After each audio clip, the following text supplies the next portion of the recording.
Whoops, sorry about that. I got distracted watching. I'll be honest, I was watching YouTube Shorts. The music up in just a second.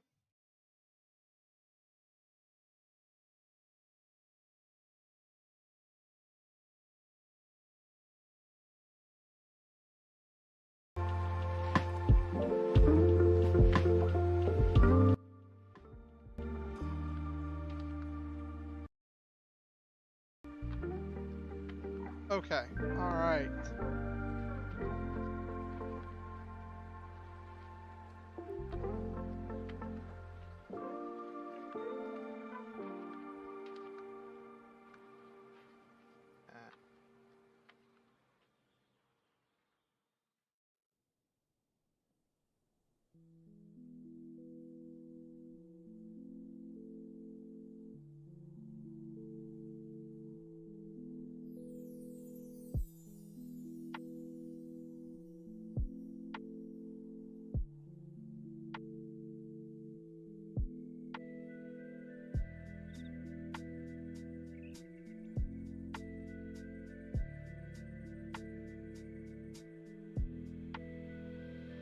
Okay. All right.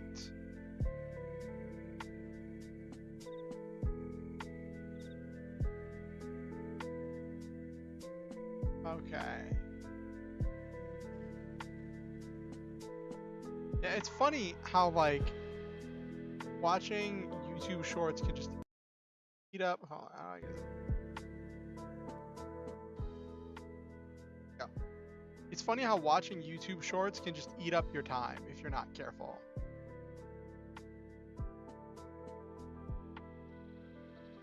All right.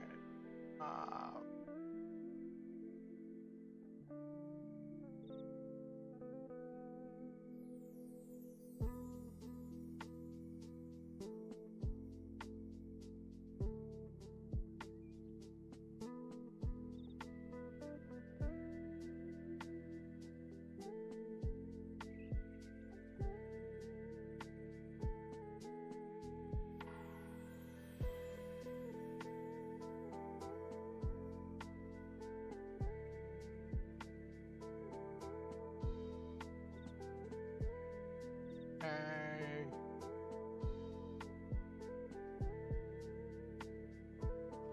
And it's funny, like I was watching the time really closely. I was watching the time super closely, right? And then it just got away from me. I just got in a thing of watching some YouTube Shorts, and like last I remember, I had like 15 minutes, and I just watched a couple YouTube Shorts. And why is it updating Steam? Why is Steam updating now? Uh, and it was just watching some YouTube Shorts, and the next thing I know, it's eight. I look down, it's 8:31, and I'm like, oh noes, oh no no no no noes.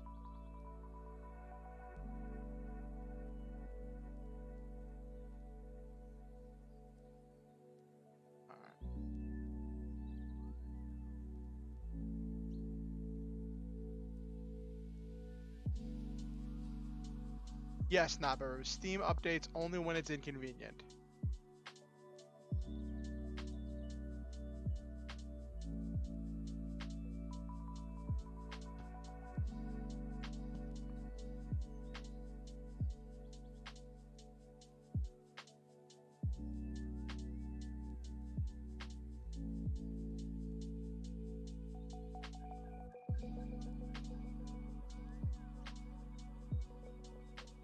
Okay.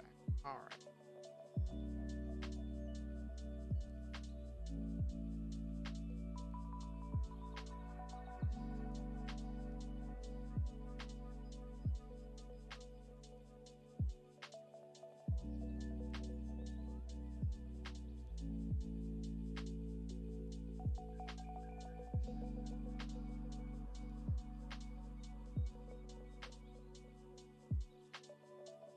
All right.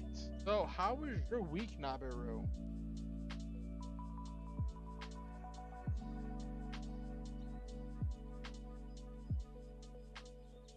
All right, there we go. Cool. How was your week, Nabiru? Did you get a bunch of anime watching? I remember because weren't you sick or something earlier? I remember something about that. Was it somebody else who was sick and going to be spending time watching anime while they recovered?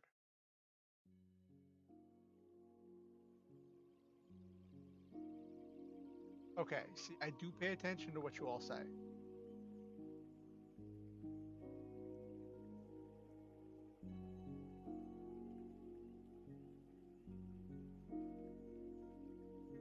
So, I just was working on totally not evil Christmas ideas. Oh goodness, Nabiru.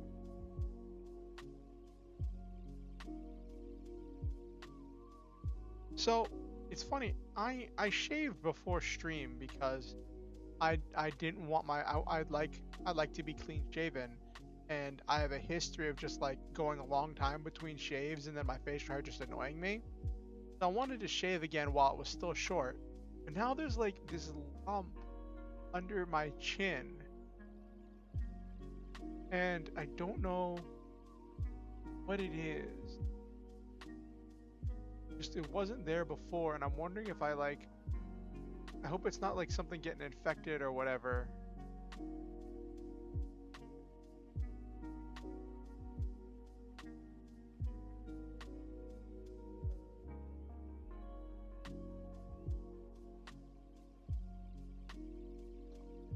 But yeah, so NaNoWriMo has ended. Uh and now I can focus my time and energy on a variety of other things, but I do still want to finish my first draft of my lore novel before the end of the year. That gives me a month to finish it off. And I was trying to write in it today, but I felt like I wasn't in the right headspace, and I don't know if some of that magic from NaNoWriMo just like fizzled a little bit, you know? I took a day off and then everything just fizzled. Like I took a day off writing yesterday because I was really tired. I wanted to rest, and I ended up uh watching the whole Critical Role thing because last night was part 2 of the Critical Role um campaign 2 reunited special, where they so I don't know if you watch Critical Role, Nabiru, but it's D&D game, and their current campaign is their third campaign. But all of their campaigns take place within the same world. So sometimes past characters will come back as NPCs. But they had a special last night where you try to watch some? Okay. I can definitely acknowledge that sentiment, because that's kind of where I was until I finally started getting invested. Um and like so they were in the last couple sessions, they were doing a special two shot where they revisited the characters from campaign 2, but revisited them like 6 months after the end of campaign 2.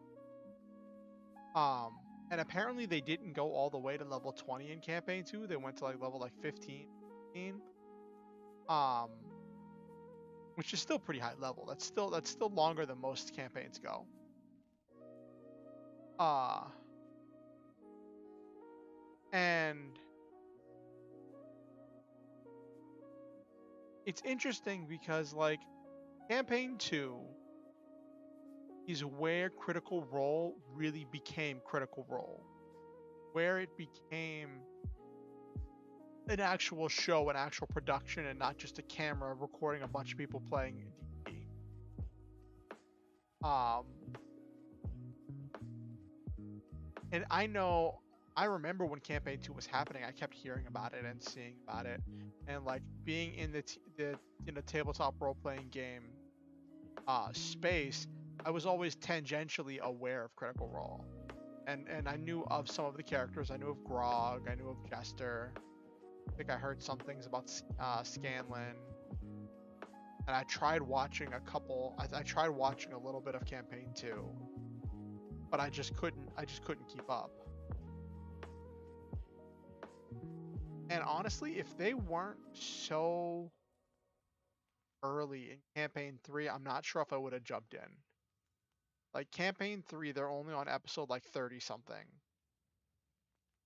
But like I got invested in the world Critical Role with a short 4-part series that was them playing different characters in a different time period, called Calamity, and that was just really exciting for me and very much drew me in.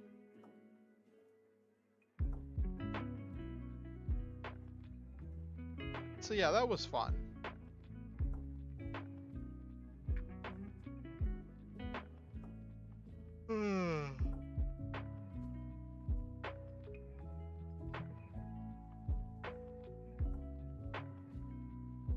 So what anime did you watch, Nabaru? You said you were watching anime while you were thinking of these totally not evil Christmas ideas.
Yeah. So,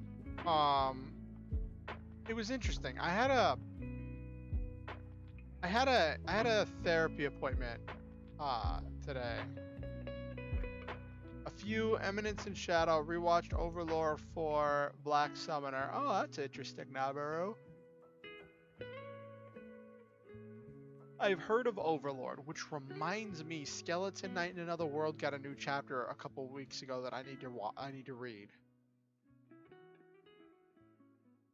I did a weird thing with Skeleton Knight in Another World because I didn't want to be spoiled for the anime, but I needed more content, right?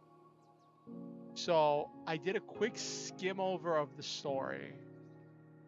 I picked an arbitrary point in the story that I figured this is probably where the anime is going to end, and I started reading after that point.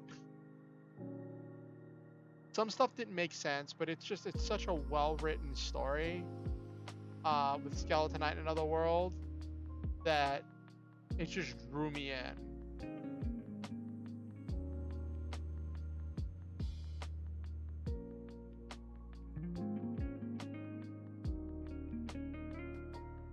Also, it's interesting because like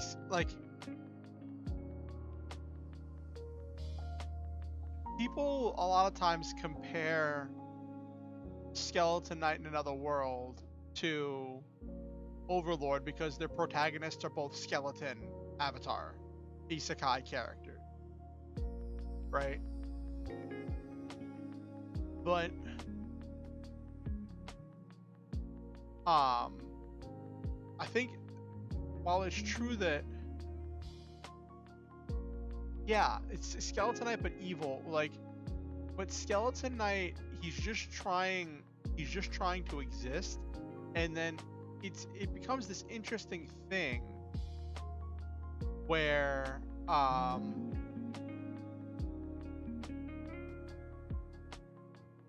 Yes, knights who can do magic. Yes. Um, but it becomes this interesting thing with Skeleton Knight where his character backstory, like he had the skeleton avatar, and for role-playing purposes, he made up the backstory that he was on a quest to break the curse, right? Um, and that was just some lore he made up for his character because he had, but it's because his character was just cosmetically different, but was still identical, a normal character's avatar. But that becomes a key part of his adventure, is that quest to get himself to rid himself of the curse. And I'm really curious how they're going to do it. Like if they ever get to that point in the anime, if we get a season 2. Season 1 ended pretty early. But because both the manga and the light novel handle that whole thing about him breaking the curse, they handle it completely differently. And I like how the manga handled it, but I don't like how the light novel handled it. I didn't even read the light novel, I just read about the light novel.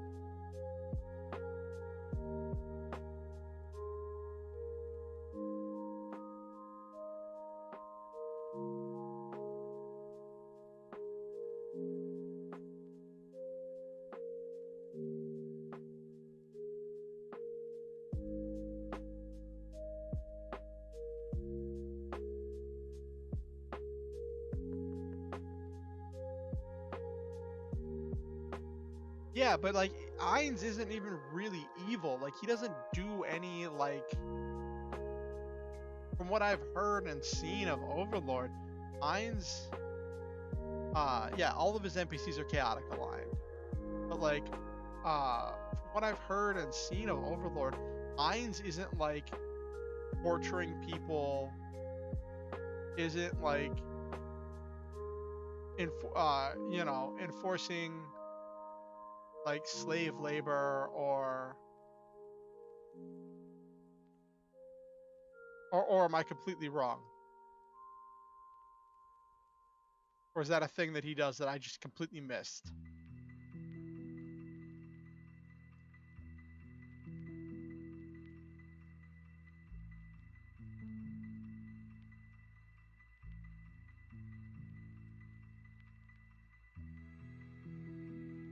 I don't know what that smile means, Nabaru. I think it means trouble.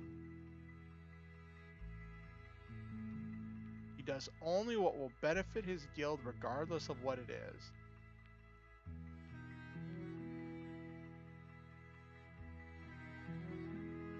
So he's done the bad stuff before, but it was always only to benefit his guild. That's what you're saying?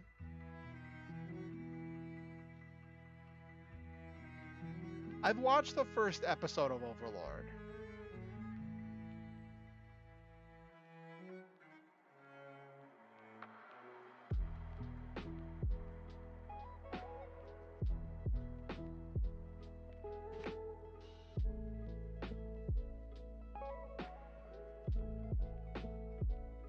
Oh, that's just brutal.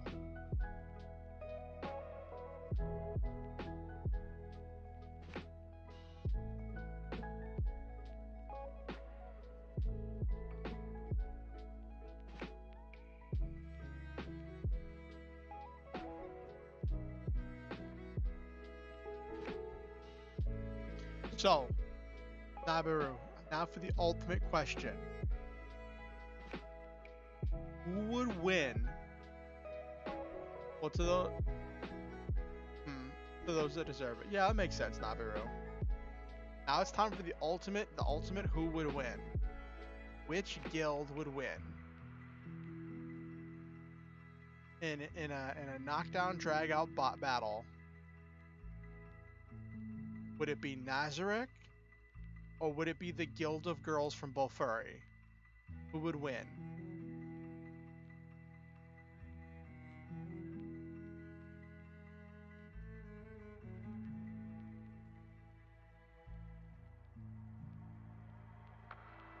watched both shows, so you know their power levels.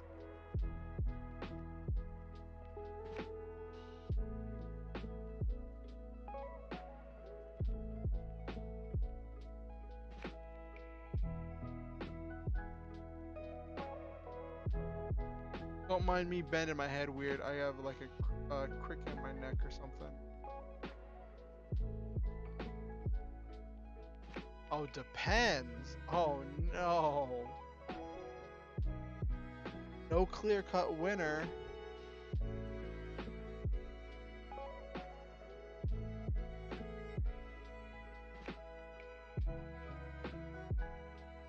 If Ainz used his world items, he would win. If not, he would lose. What? So Ainz would have to use his world-shaping items, because that's what the world items are.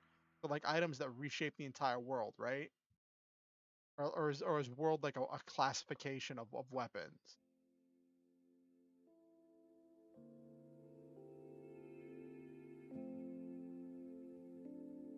Oh. So Ainz has to use world items that can break the rules or else he loses. For Ainz.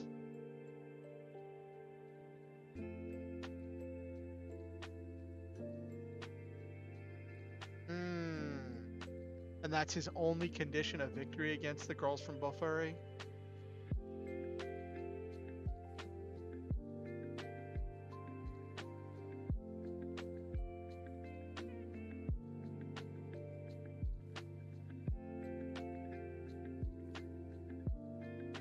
I'm just concerned that shield girl from Bofuri would just eat one of his world items. Or that she would get some skill mid-combat. I guess it would also depend on whose home turf they were fighting in.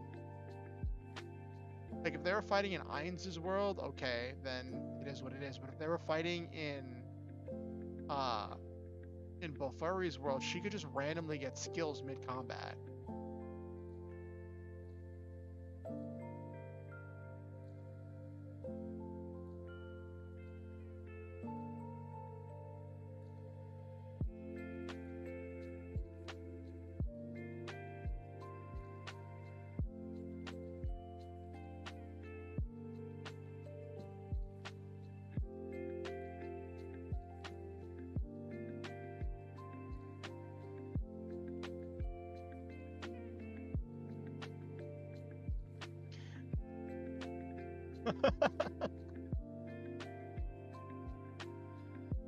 So Maple can instantly eat 11 attacks. Any 11 attacks, Maple can stop.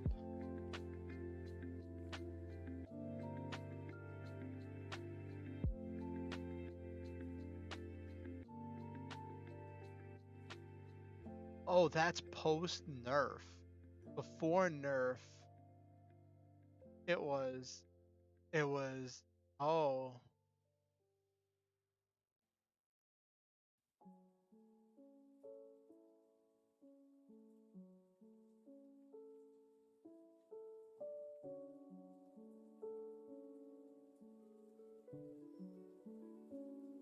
Before nerf, it was unlimited? Oh, that's brutal.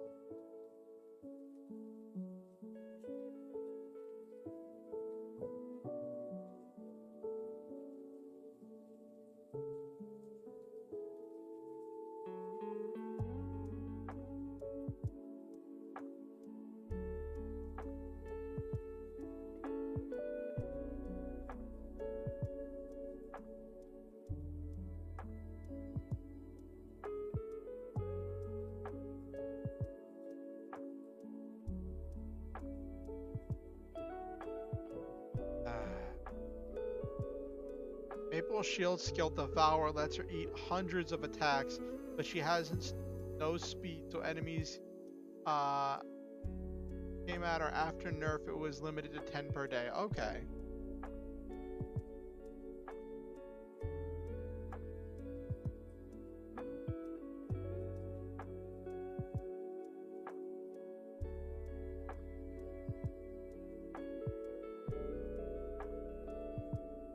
That's quite the nerf, Nabiru.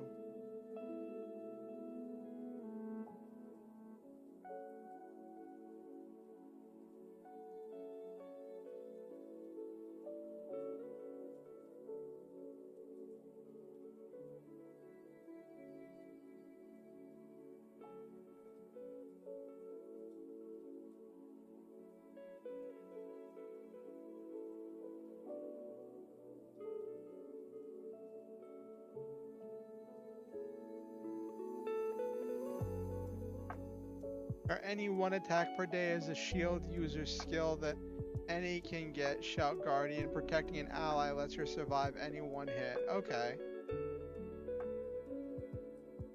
Do any of the other girls in her guild do any cool stuff besides her? Besides Maple?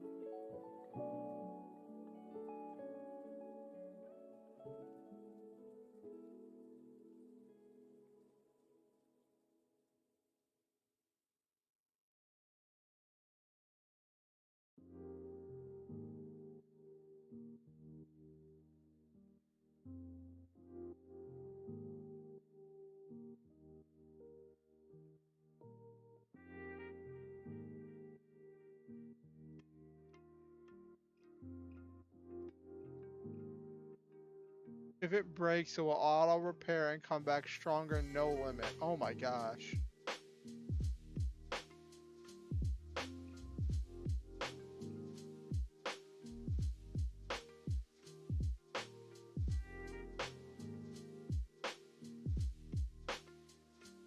Uh-huh.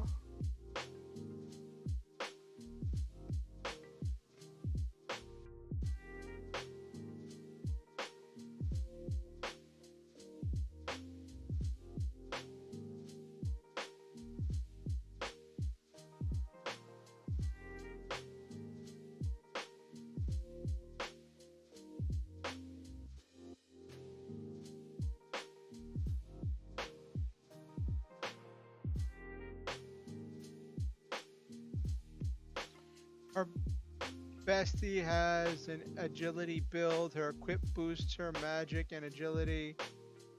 She is also a programmer, can use shadow clones and a variety of skills. Okay. So it's not just Maple carrying the team. Everybody, like other people have powers too.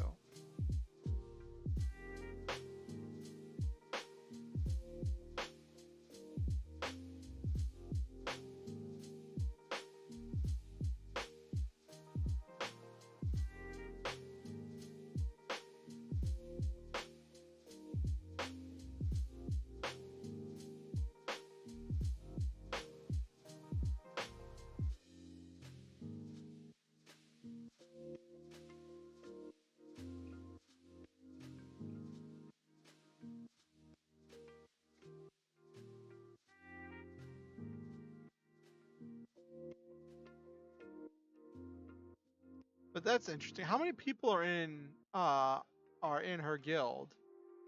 I know that it's Maple and her bestie. Was it like 3 or was it 4 people? One random new skill a day, only useful that day until he got a storage skill to stack up. Oh, okay. Are those book skills one use, like he uses them and then they're gone? Or can he use it an unlimited amount of times that day?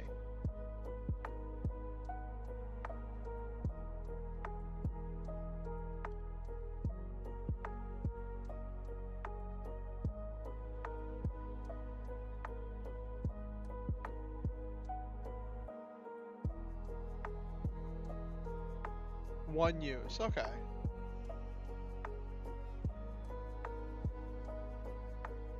Huh.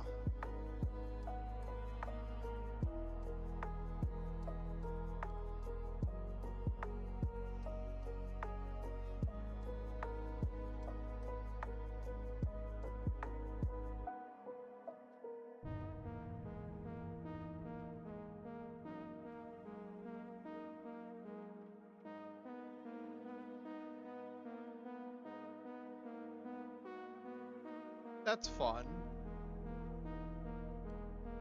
There's Maple, Bestie, Sally, Katie, the book guy. Mechanic is another shielder, Kurumu.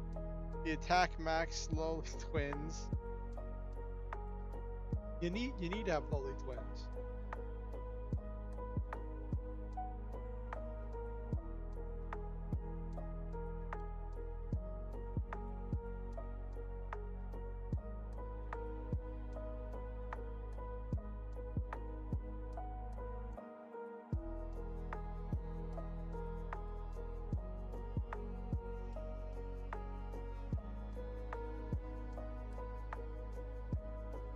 and a wow, okay, wow, couldn't talk there for a second. And a samurai girl. That's interesting.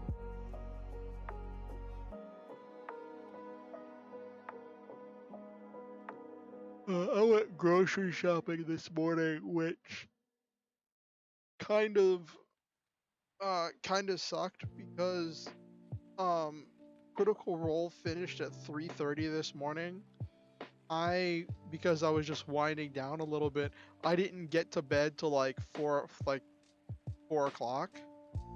And didn't fall asleep till like 4:30, and then I was up at like 8:30, 9 o'clock ish for us to go grocery shopping. And it was just a cruddy day, but I made it through. I did what I had to do. I got a nap when we got back.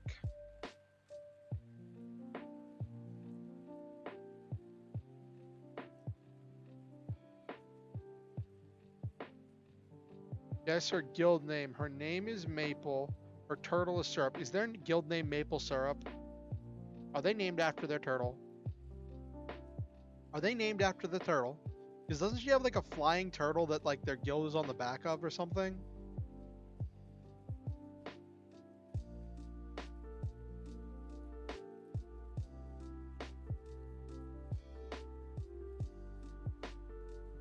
It's close. Okay. Maple tree. Oh. Okay.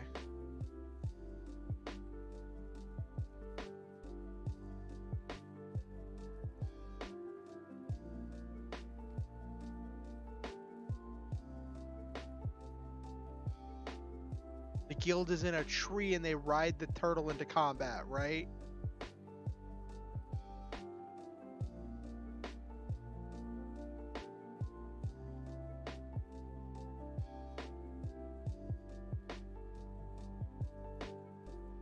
Right.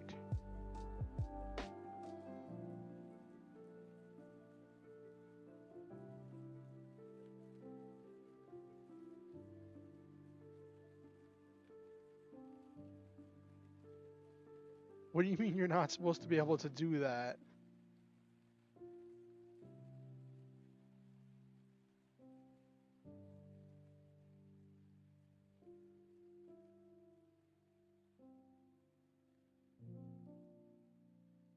Are you not are you not supposed to be able to use the turtle as a combat mount?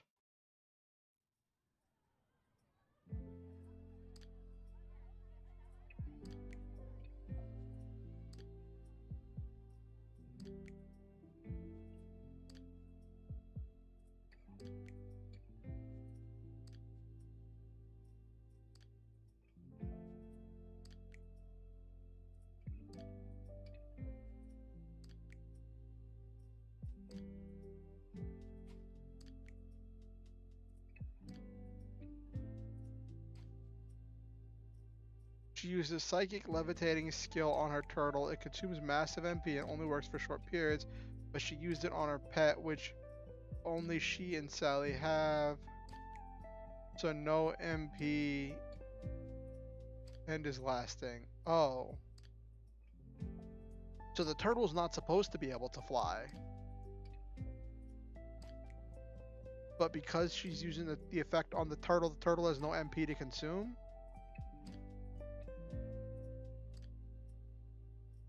That's funny.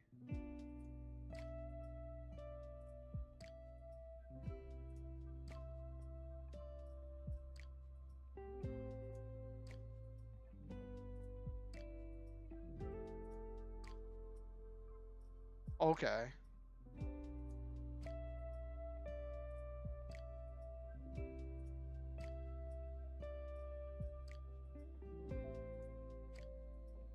The turtle and fox are currently the only non-hostile mobs. Okay.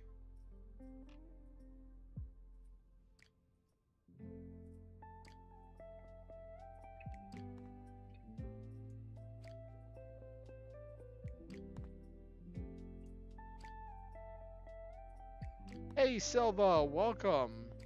Nabaru was telling me about Maple and about how broken and overpowered the Maple Tree Guild is. We were having a thought experiment for a little bit, and we were... Yeah, that makes sense, Nabaru. At first, we were discussing who would win in a fight between Ainz Al Ghul and Maple Tree. And our official judge and knower of all things fantasy, Nabaru, has deemed that if Ainz used his world items, that Ainz would win. But if Ainz didn't use his world items, Maple Tree would win.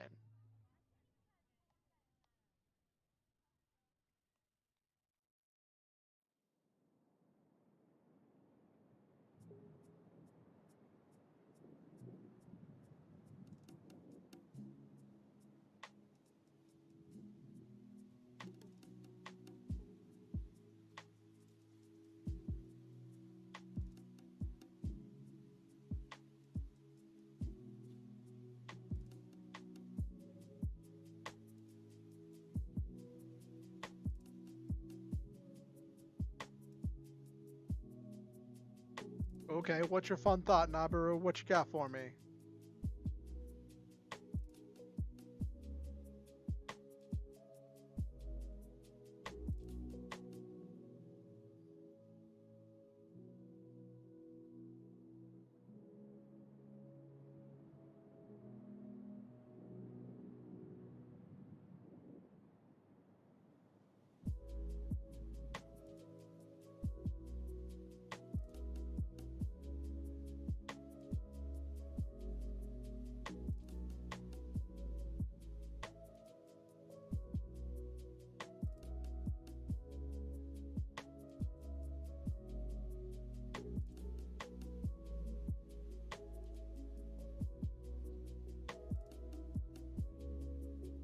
Maple has mech armor that when summoned, it destroys what she wears. Mech power is based on the level of what is destroying. But doesn't her armor instantly regenerate whenever it's destroyed and comes back stronger?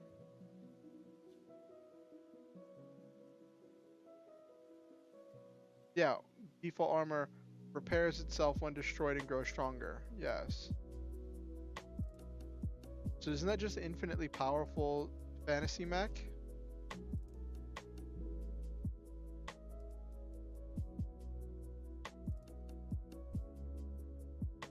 Mm-hmm.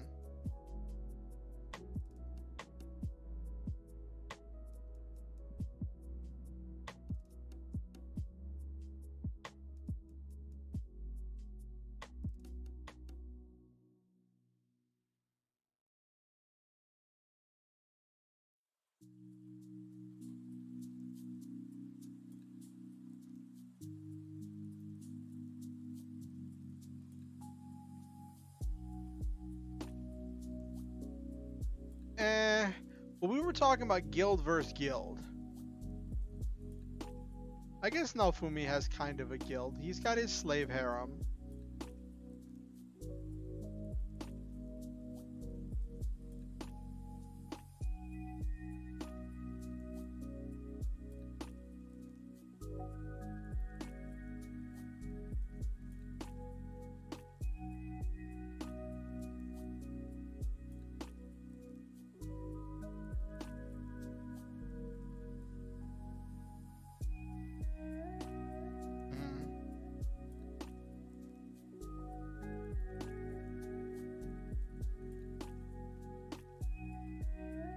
I'll see it if it ever gets animated.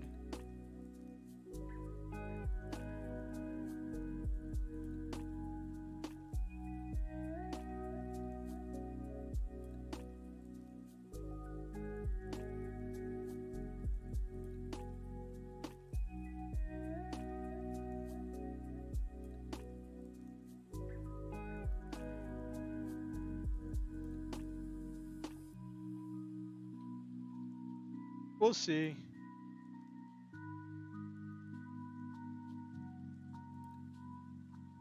The the one thing is like I got partway through Maple currently has default Devour, three-headed Hydra summon, Angel AoE defense, mech power, demon form, woolly sheep mode. I heard that about season 2 Silva. I didn't really delve into it.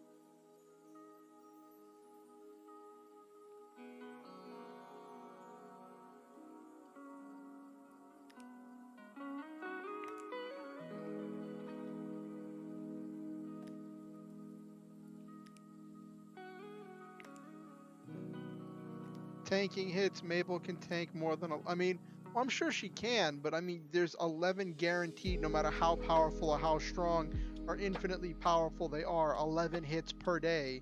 Maple gets to say no.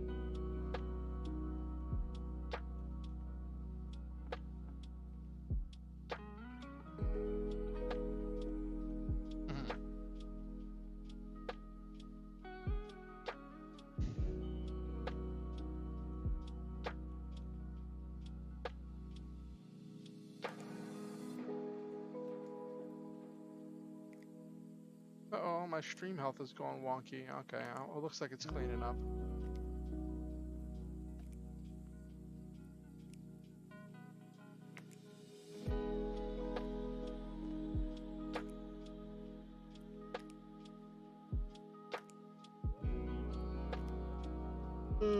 All right. Let's get this party started.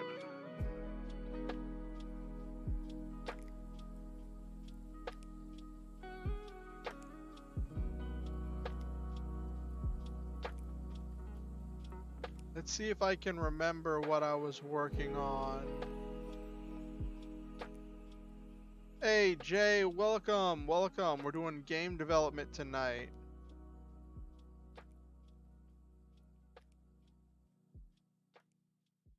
So,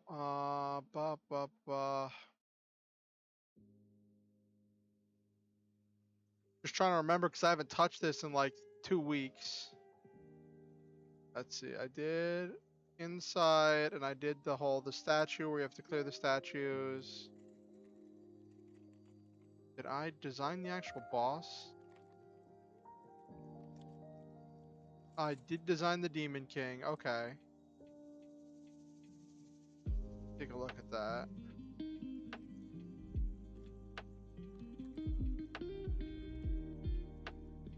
Yeah, I gave him all the AoE things. Okay. So that's done.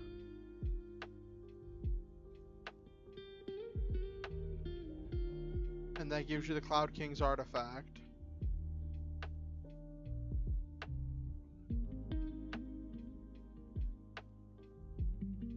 At which point they'd fly over to the Cloud King. I'm not even gonna have a town, I'm just gonna have a castle. So let me build this castle inside. Then I need to build the dungeon.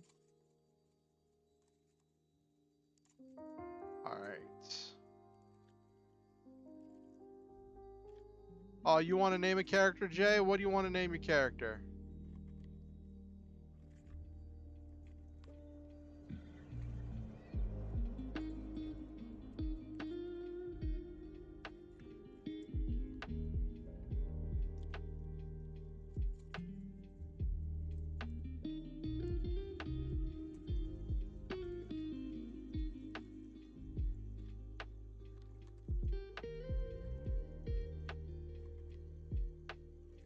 Lord Hennessy. Okay.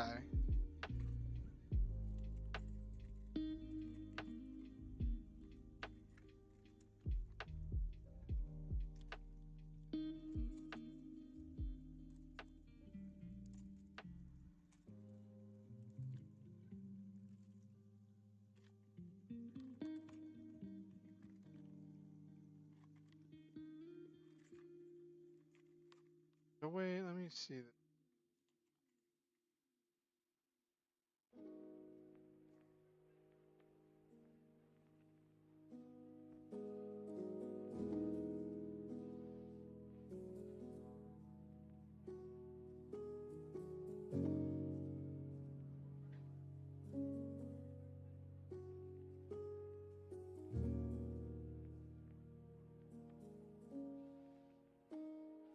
That's an interesting name.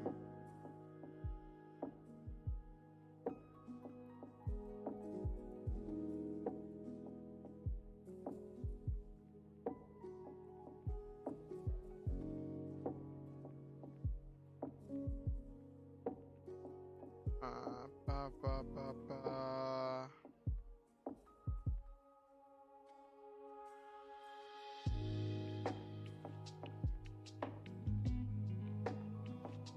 This one I want to design using common events. Okay. All right. So I'll make a note here.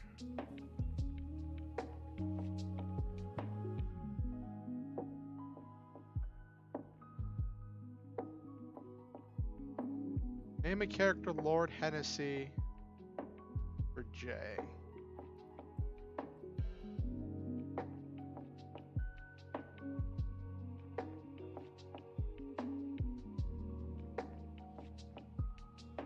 I'm not sure where I'll stick it in, but I'll try to stick it in for you, Jay.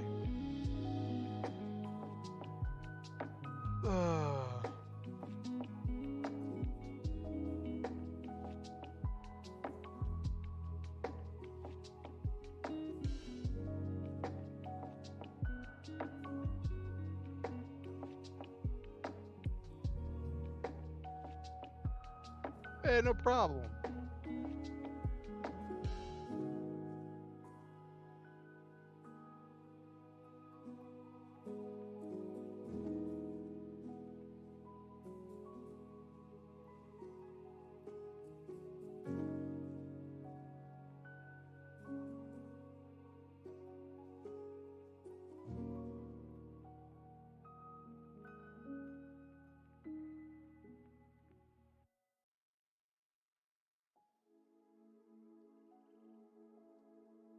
Yeah, song definitely has some vibes to it.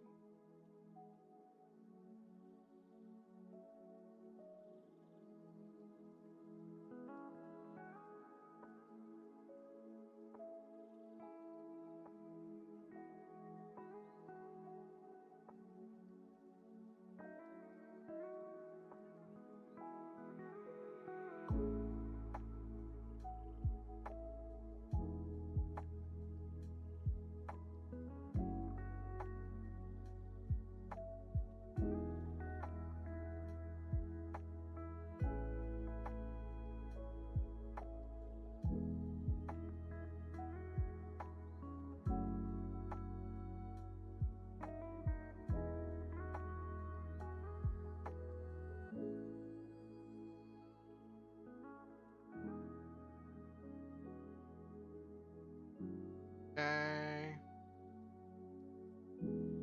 I don't need this to be super big.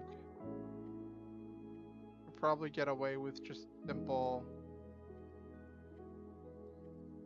I just want there to be multiple rooms in this castle. That's all I'm looking for right now.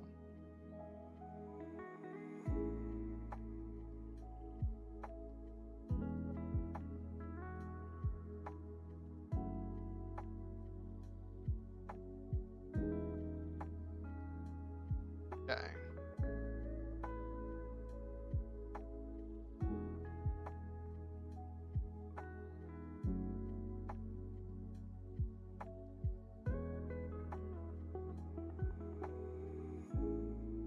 So how have you been, Jay? What have you been up to?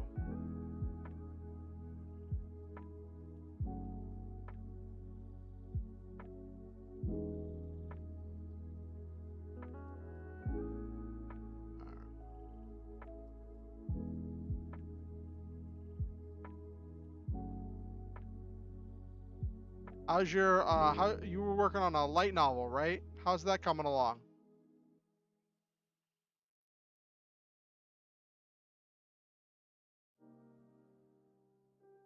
Working on your book? That's great.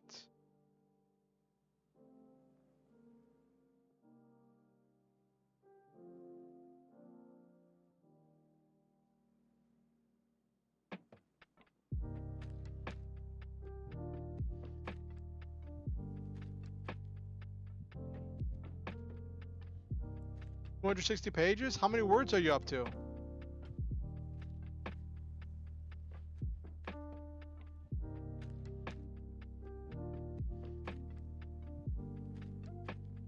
Like, I know some people can just instantly tell how many words something is just by knowing the number of pages, but I'm not at that point.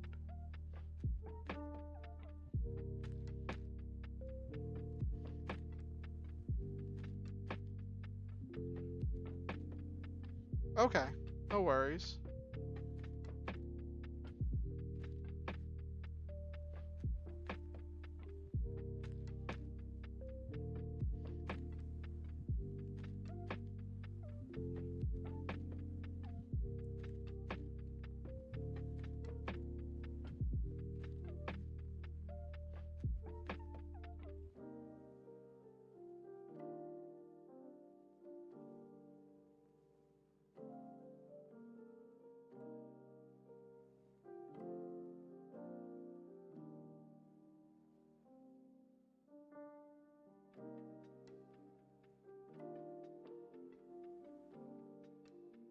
Okay.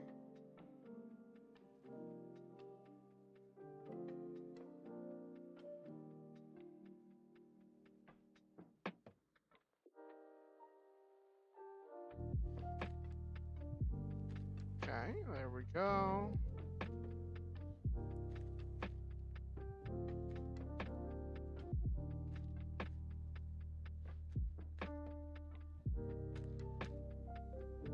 And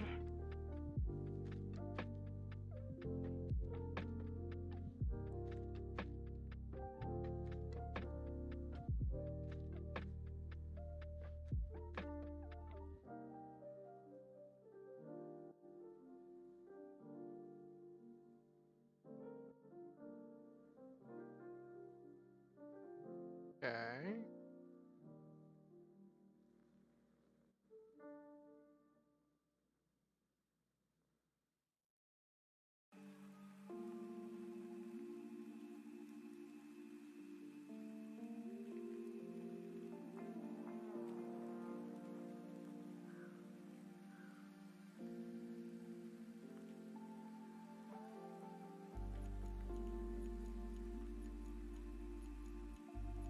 Okay.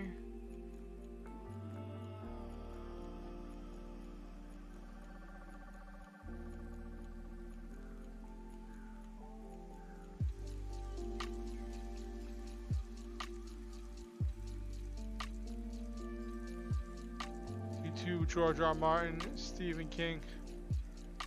Yeah, I saw that video. I actually saw that exact video about like George R. Martin asked Stephen King how he writes his book so fast. Yeah. And I just thought that was actually yeah. Mm.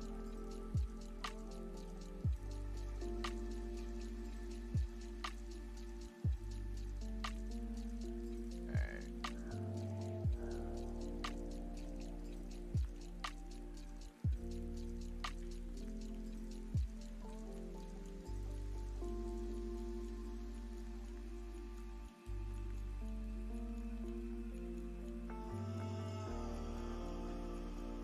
Yeah, 6 pages a day. That's a lot of work.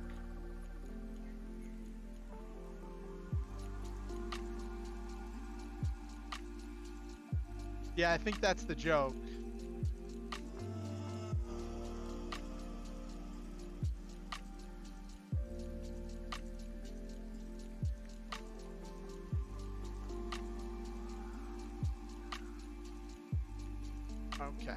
All right, so.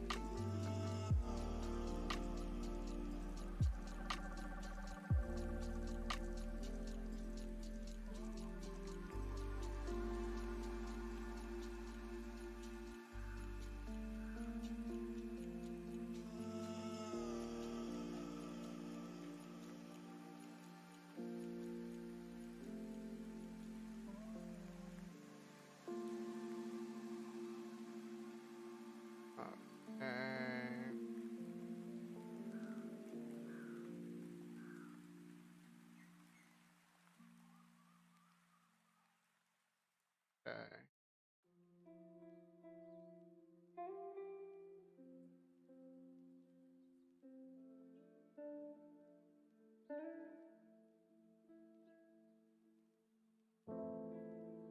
So this, I could just leave as that one room because the point of this room is you just walk in.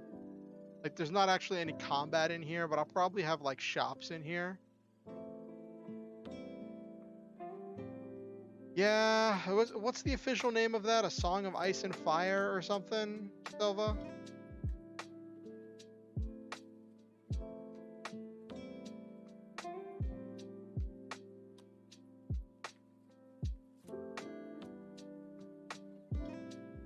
Yeah.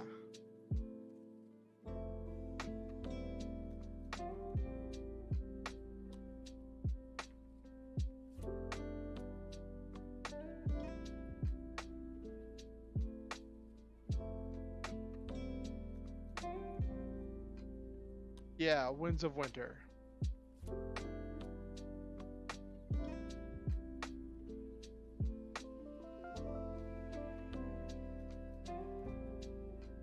Well, like, I don't mean to excuse, like, I don't mean to excuse someone's, like, different. Yeah, he got wrapped up in the show. I think he just got wrapped up in making the show. And the show was also a bit of a... Let's see, out here.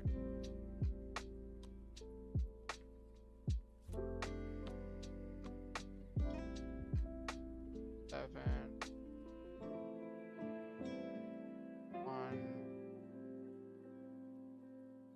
4837.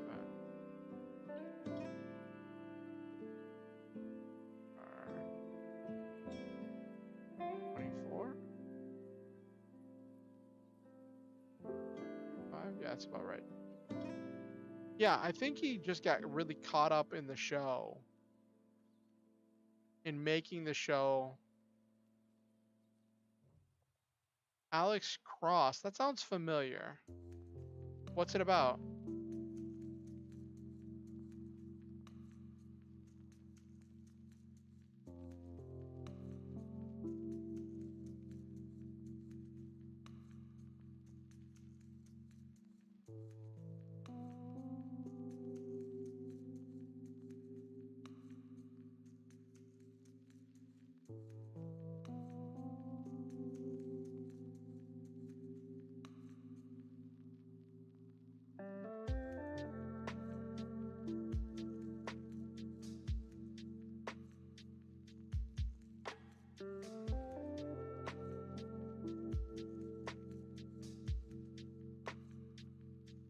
They made a movie about one of the books? Okay.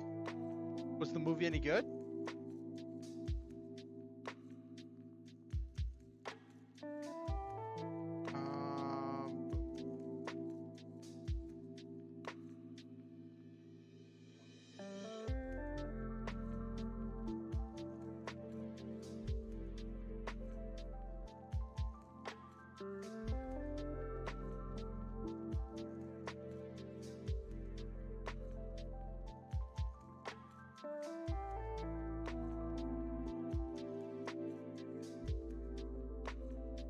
Oh, it's a lot of stories? Okay. Okay.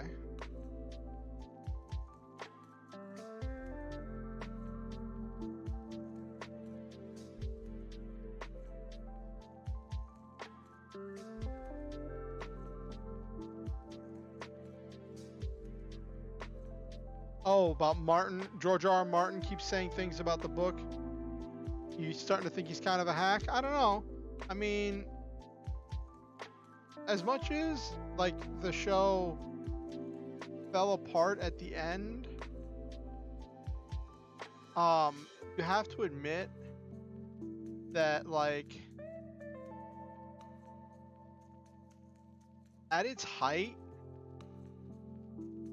like Game of Thrones was one of the biggest television events.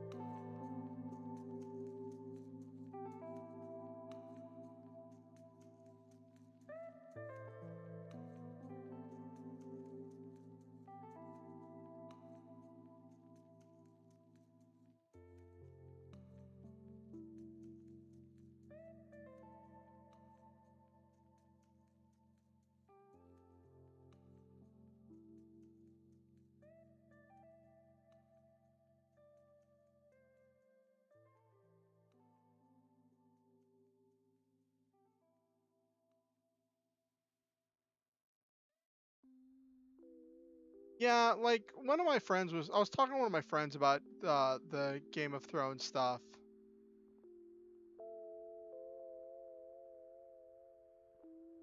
and writer's block happens. But like the reason I never really got into a lot of his stuff is that like it just felt like a lot of the stuff was just trying to be Tolkien but edgier.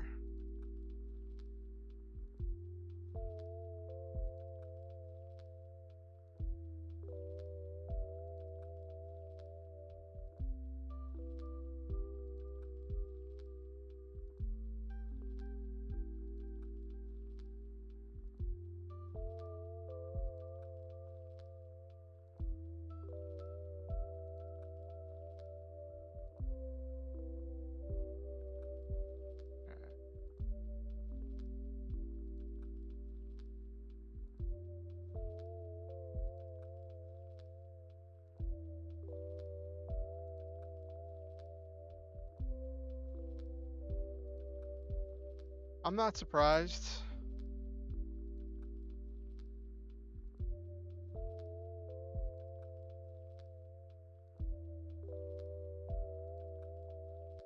So it's interesting that like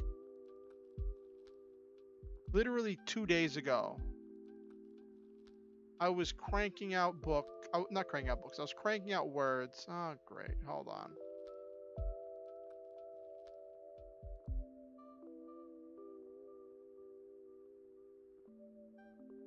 Attack of the bots. Attack of the bots.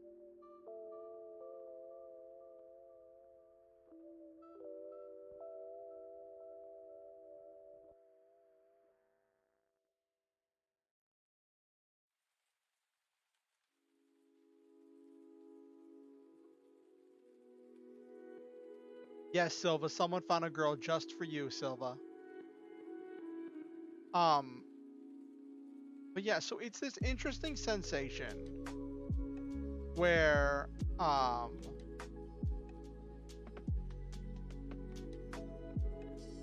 literally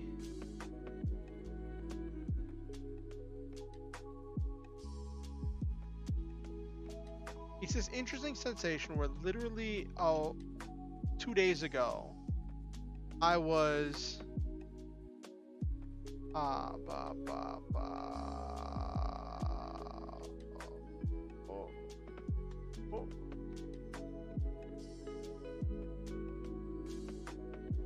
I was cranking out really 2 bots? What did I do to deserve the honor of 2 bots?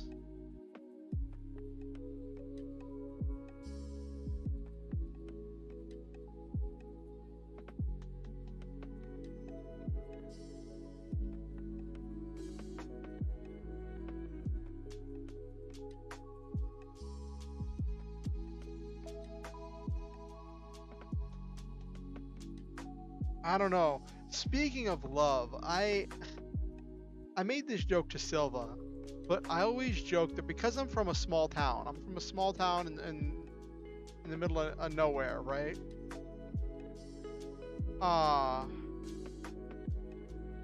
And I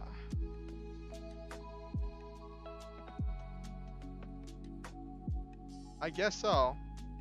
That I joked that it would be funny if I went home for Christmas holiday exclusively to see if a Hallmark movie moment happened. If I met some small town girl that would show me the meaning of Christmas.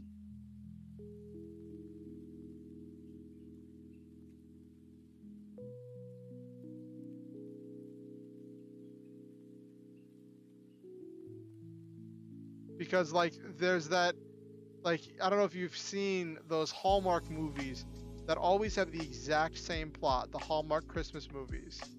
There's always some big city girl who goes home to her hometown for the holidays and has some series of events where some small town guy is going to teach her the true meaning of Christmas.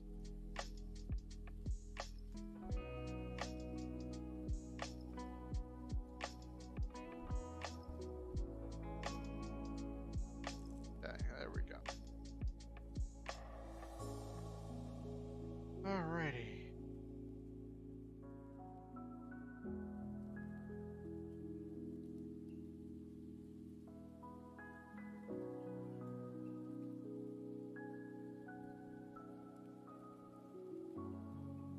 Maybe.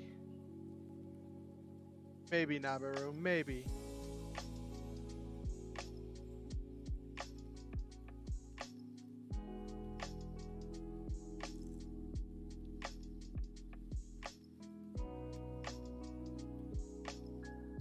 This is a very uniform castle inside, but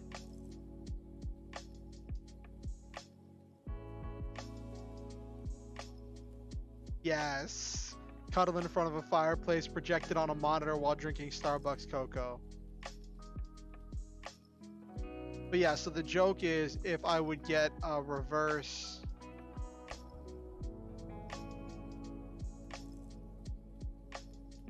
if I would get a reverse Hallmark movie moment.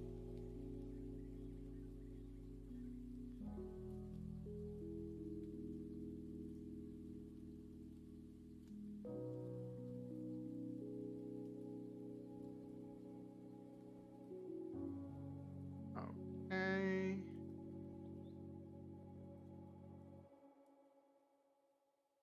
So the reason why I'm designing so many rooms inside this castle is because I'm going to have little shops inside of here.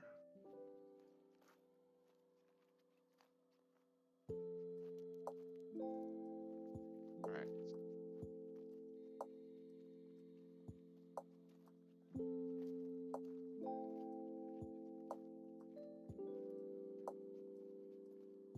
Okay, there we go.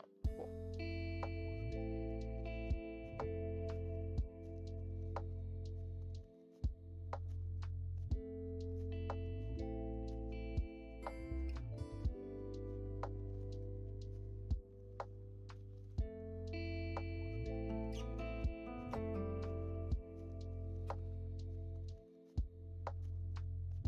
Yeah, actually, Jay, Silva said that if that were to happen, that they would instantly play that song for me, just to laugh at it.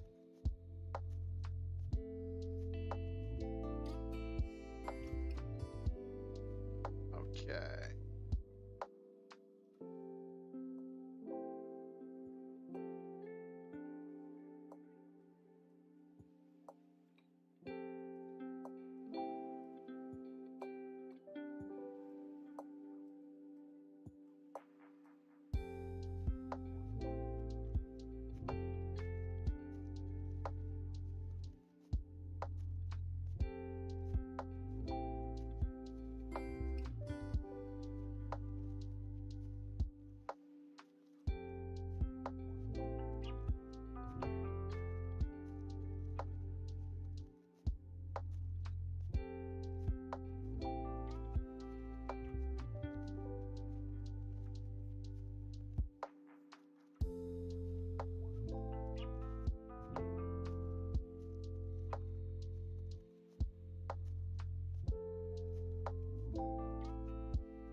why this does it like this and why this is so weird just for having it like this.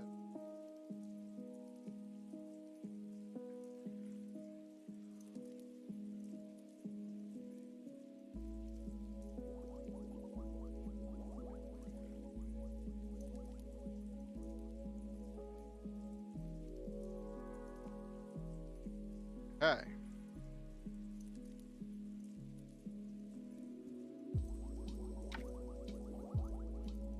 So it's like a kind of like a little maze.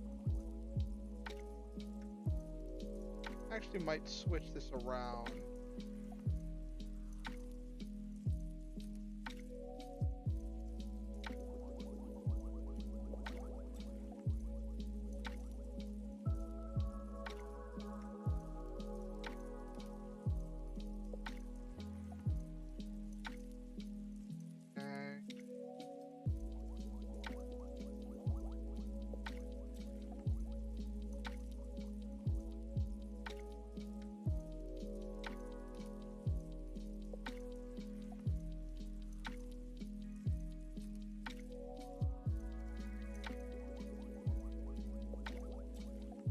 Okay, there we go. Entrance.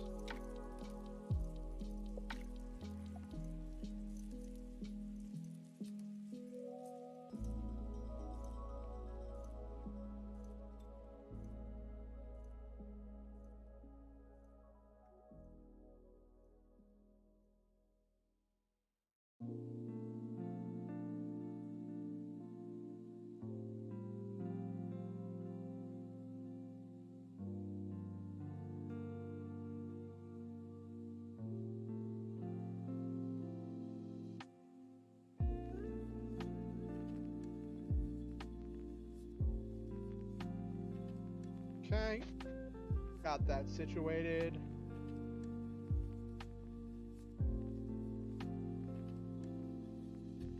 So go up and I'll put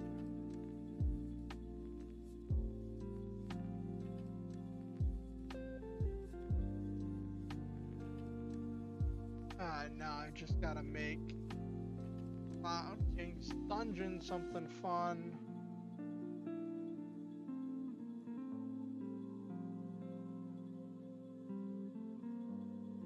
Do some shop processing and build some shops in.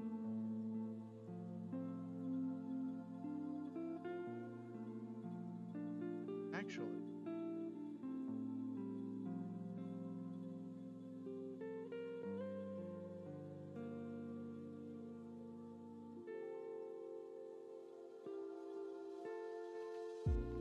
And this last dungeon I'm gonna make really hard because the players can just walk out and go heal themselves or do any number of things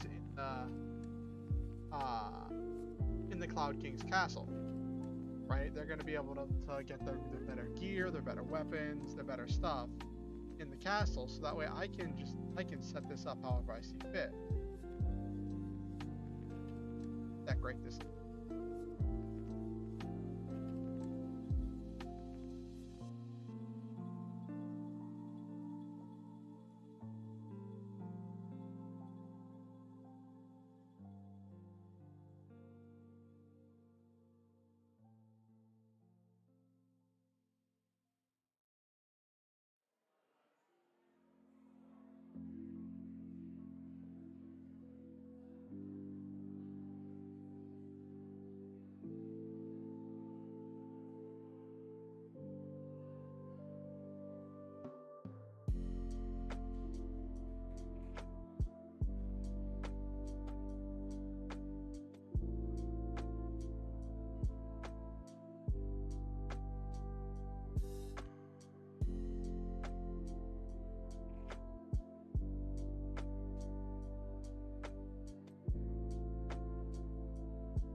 Go.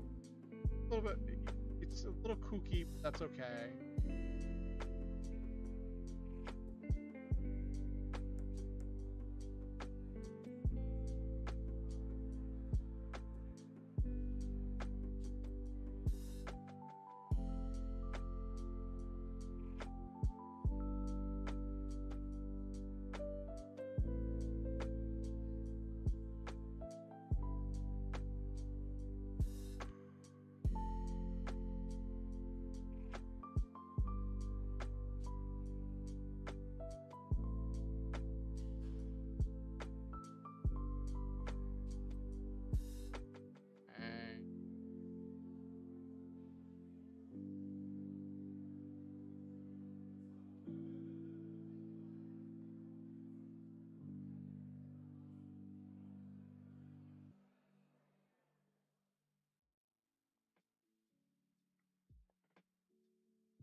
Okay.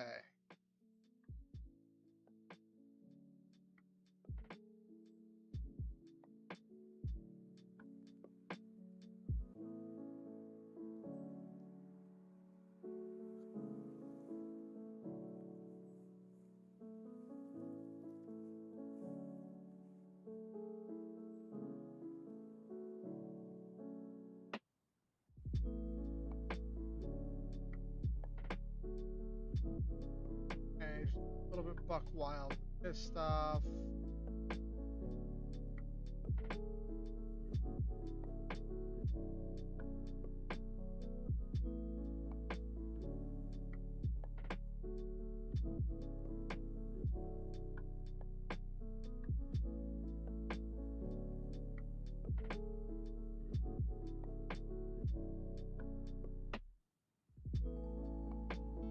Okay.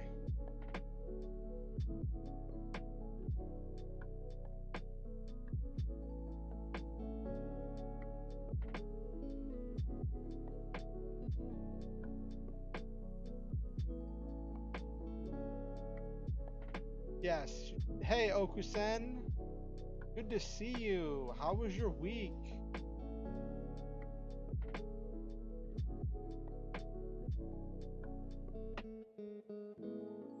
I'm seeing how much of this game development tool I remember.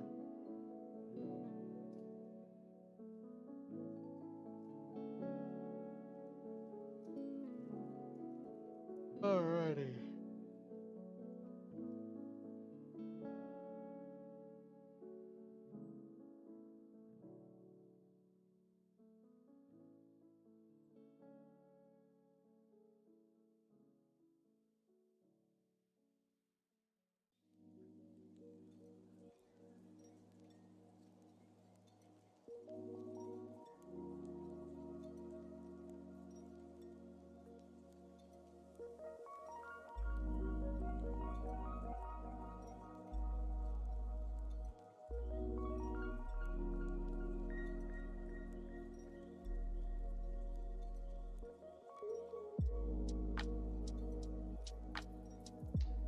It's going pretty well for me.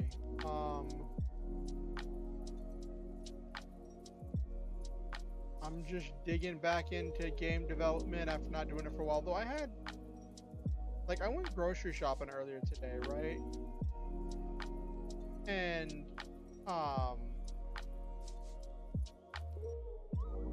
it was interesting when I tried to sit down to write, and it's like we're out of National Novel Writer Month, right? So not entirely sure what to expect, right? But trying to write again just felt like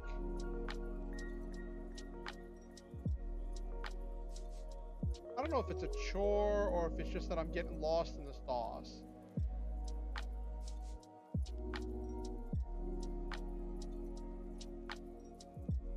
Or I might just be like at that middle point, like where I got caught up in Halcyon Avenging, where I just got caught up in the middle point, and I was having trouble really describing what I was.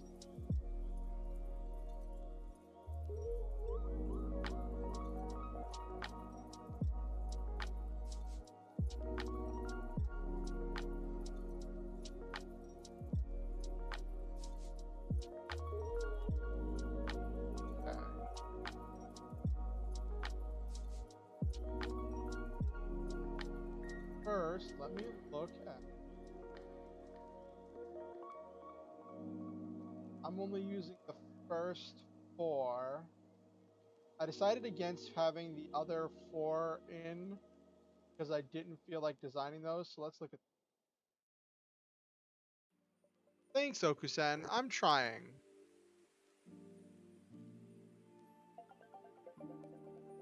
Alright, so this uses sword, dagger, general armor, light armor, small shield, cane, general armor, magic armor, cane, flail, general armor, magic armor. Oh wow, the knight can use a whole bunch of weapons. Okay. How does the knight compare to the...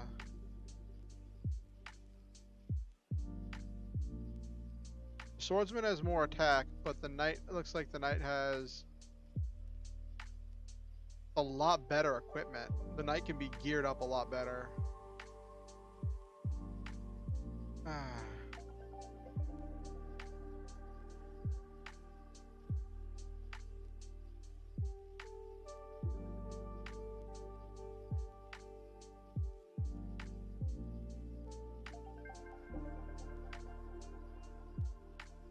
Alright, so actually, let me take a look at the weapons.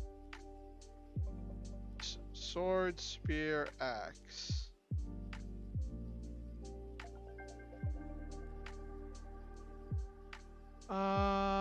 So that's the starting sword, is the short sword.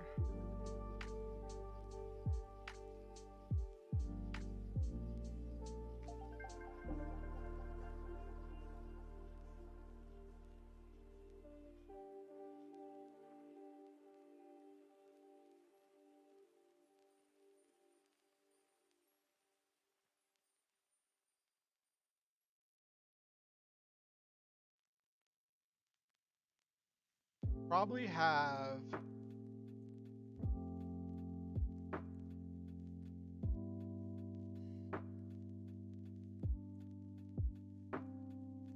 mithril and dragon weapon.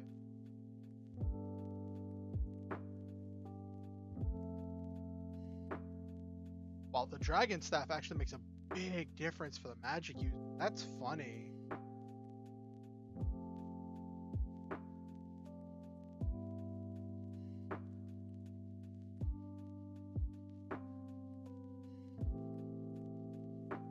Sword.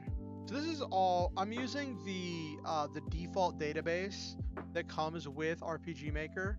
So these are all the pre-generated items. I can make custom items, but I'm not really delving into that right now because I'm just trying to get used to game design and understanding these things before I delve too much into them.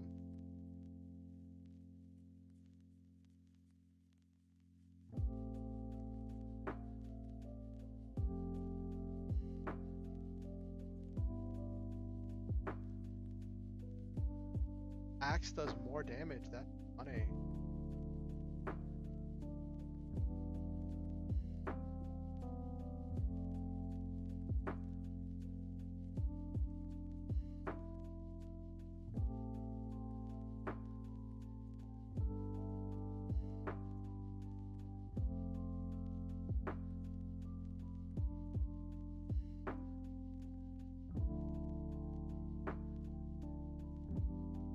Why would anyone ever use it though? First.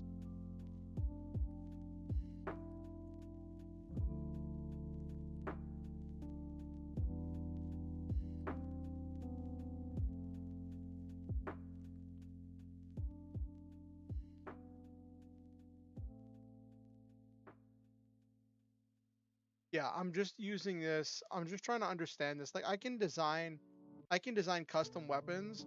I just want to understand like everything that I've balanced so far combat wise is that balance for the players having starting gear. And this is the first place that I'm putting in here the opportunity for the players to get better gear. So that way I can have like this is going to be like the largest and longest dungeon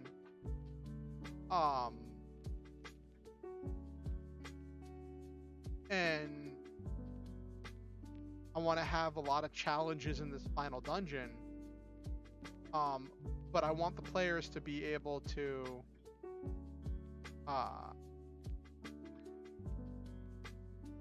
I guess to function in here.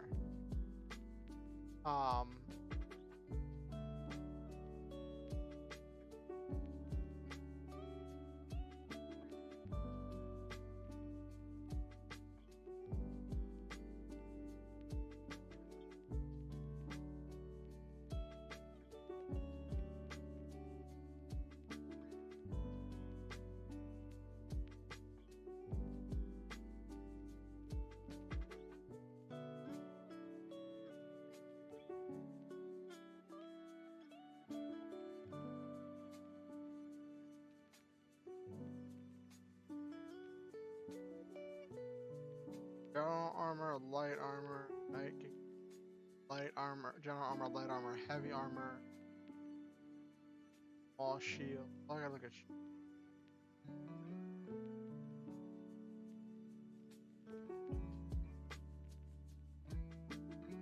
Okay.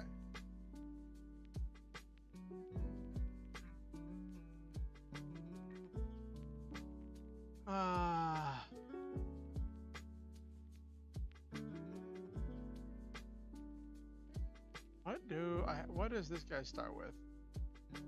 Short sword, no shield, bandana, leather vest.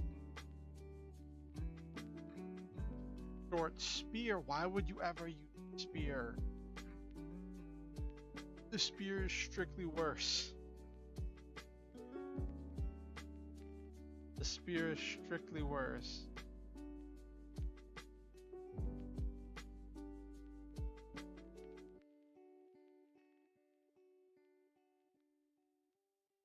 On robe, spectacles, so leather vest, leather armor.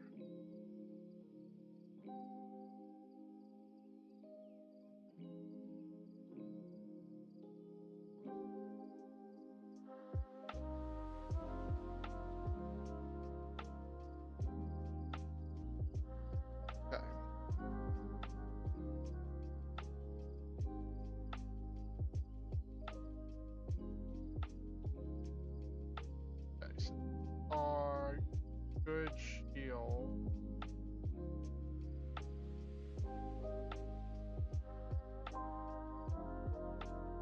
Do they wear helmets?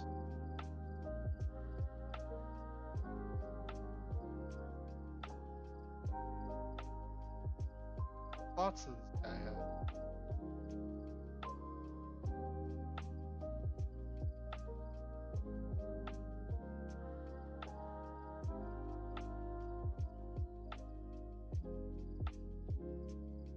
First, let me save what I've got so far.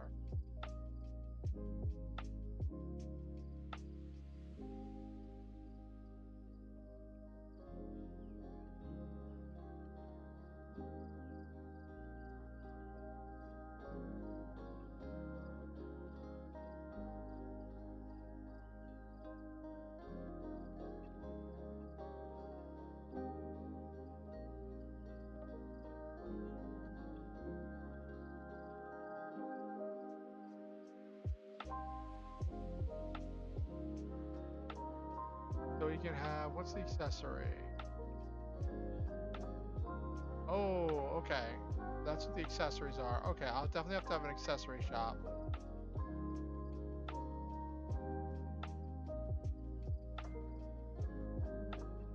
Alright, so there is a slot for head armor. And body armor. Okay, so it's head, body, accessory, shield, weapon.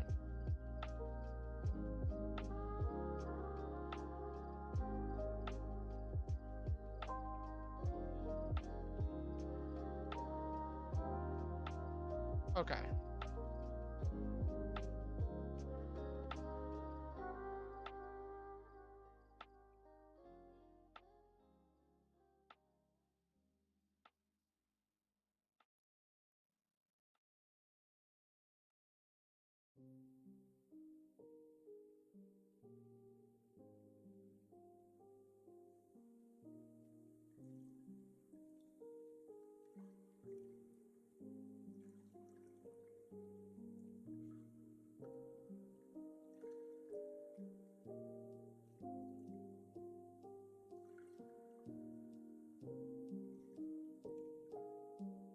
Oh wow, I could have these things situated throughout the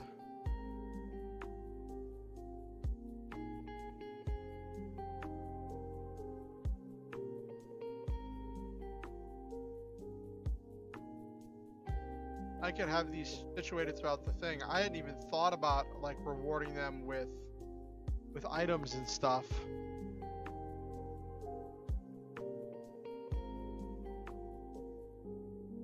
That's gonna be more of a thing in the in the longer game I make after this one.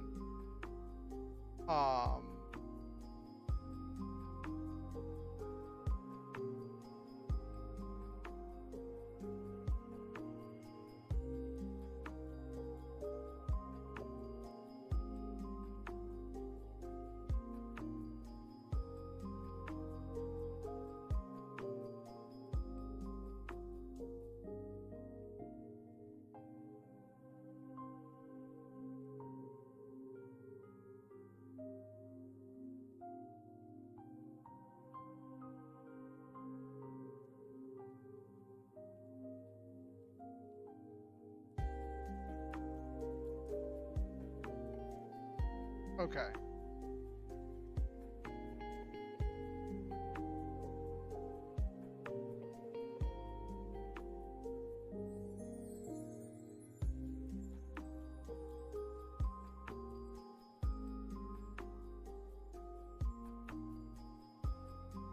I've got those pillars in.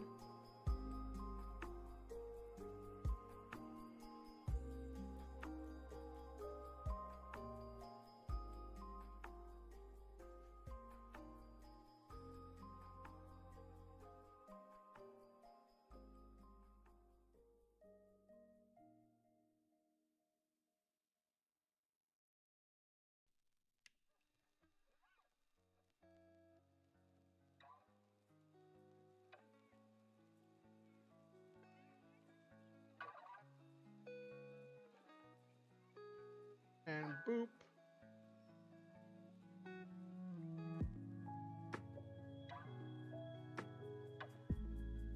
Okay.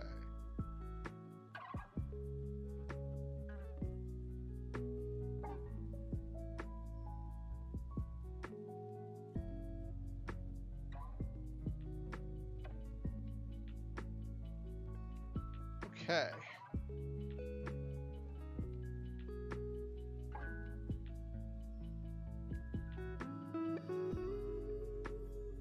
Now I got the pillars.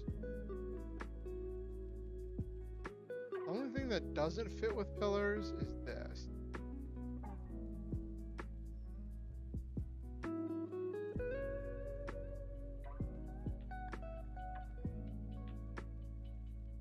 This is like a glorified hallway. So I will put... I have something good to have as a... Yeah, here we go.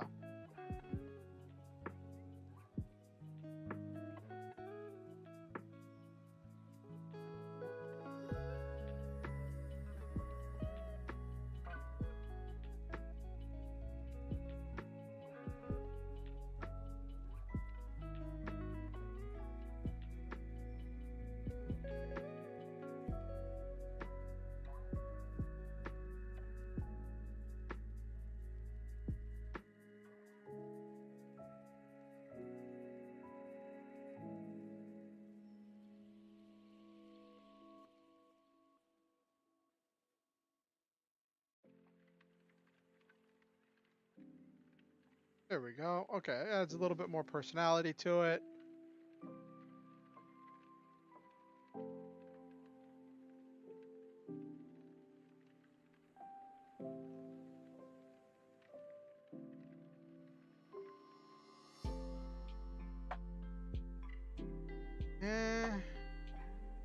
I'm wondering if I could move this whole thing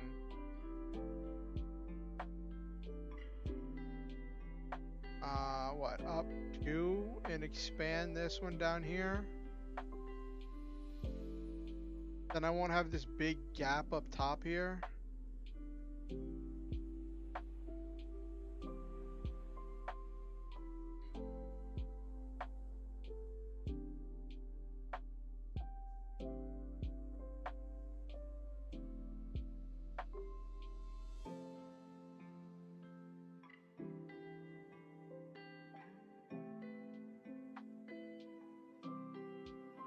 Reminds you of Pokemon ruins. Oh no.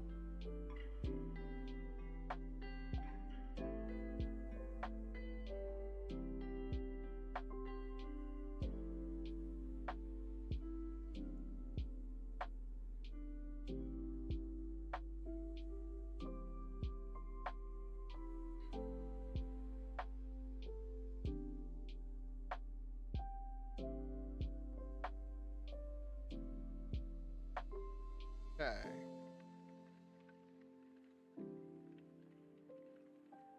Makes the center the center one's a little bit bigger.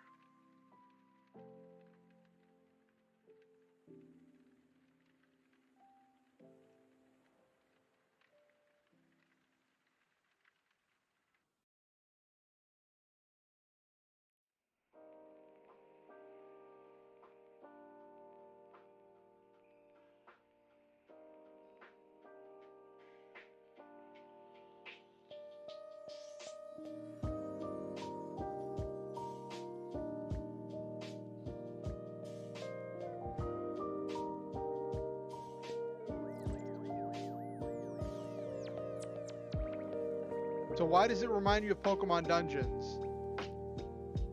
I'm curious. Or Pokemon Ruins.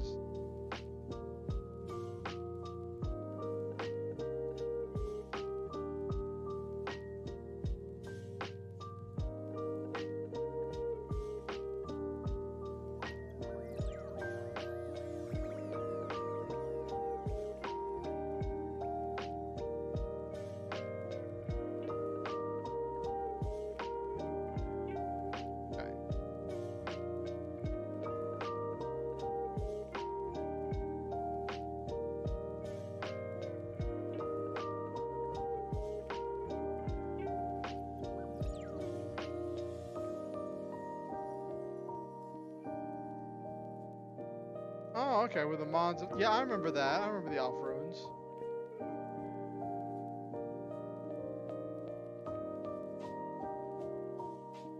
The classic color scheme. I could see that.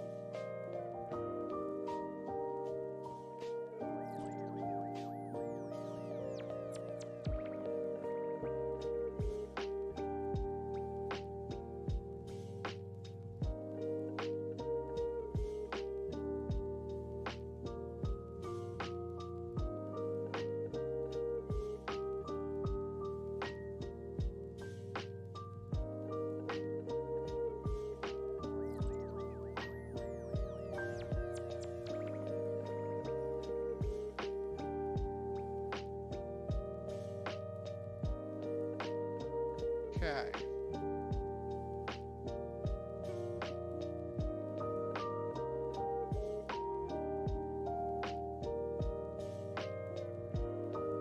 All right.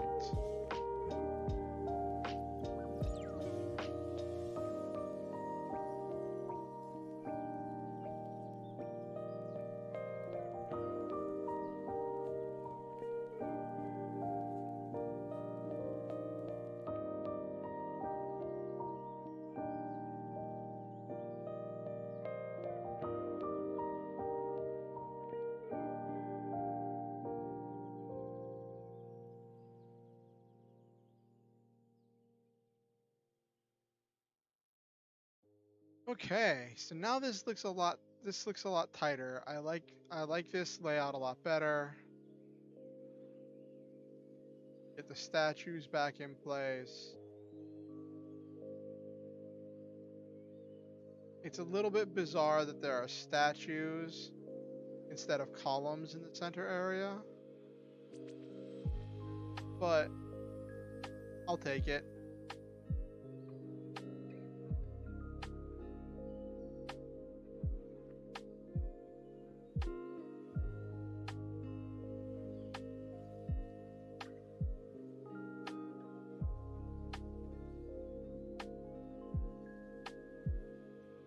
There we go. Okay. All right. I got plenty of rooms in here. Yeah, dungeons are supposed to be bizarre a little bit.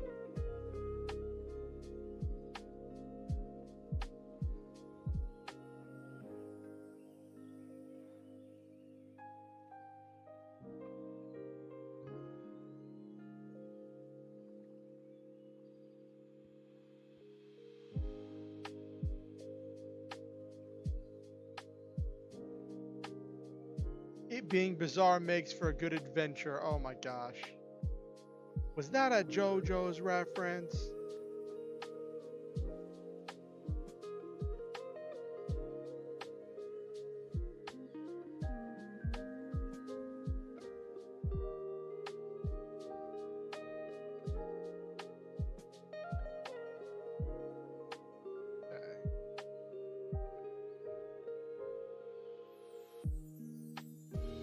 Okay.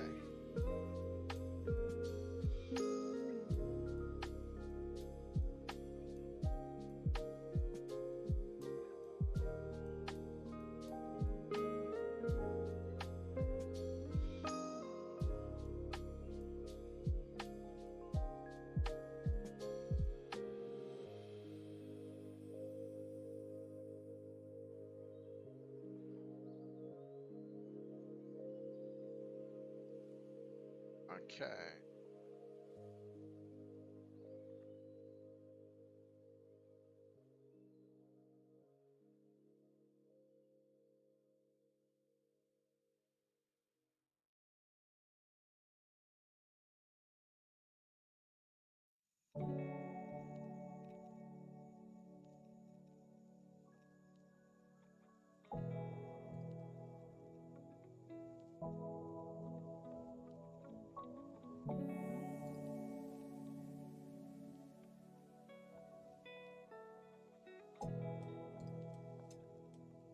I'm gonna have these be generic grunts.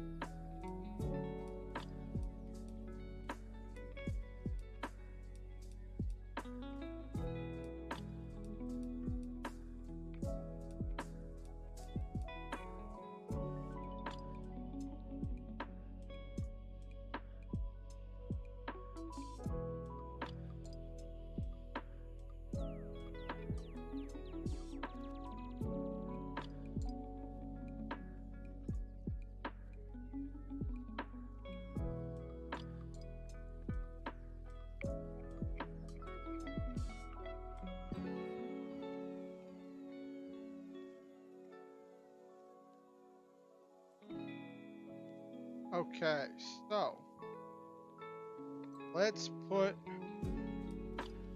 recovery items on here. So we got magic water.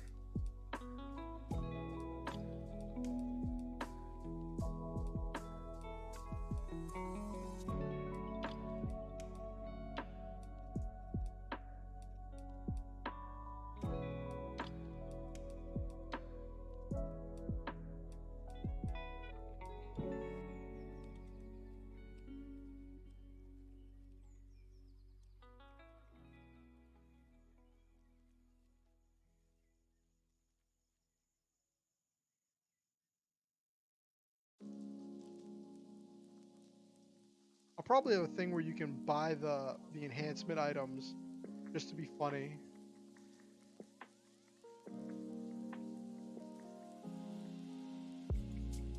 I don't even know what Miracle Drop does.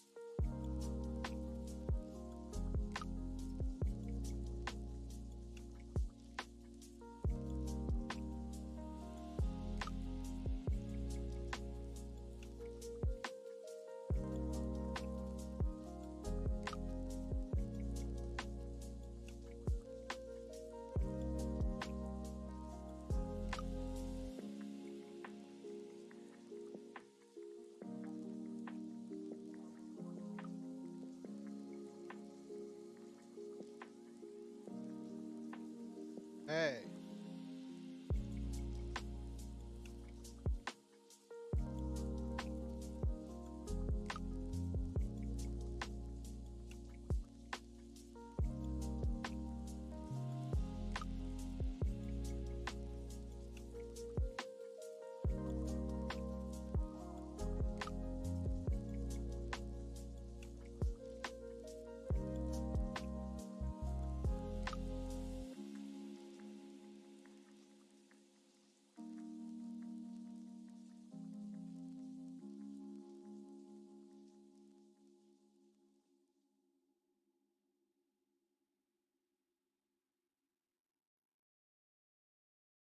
Okay, weapon.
Wow, that's actually just vastly more expensive. Okay.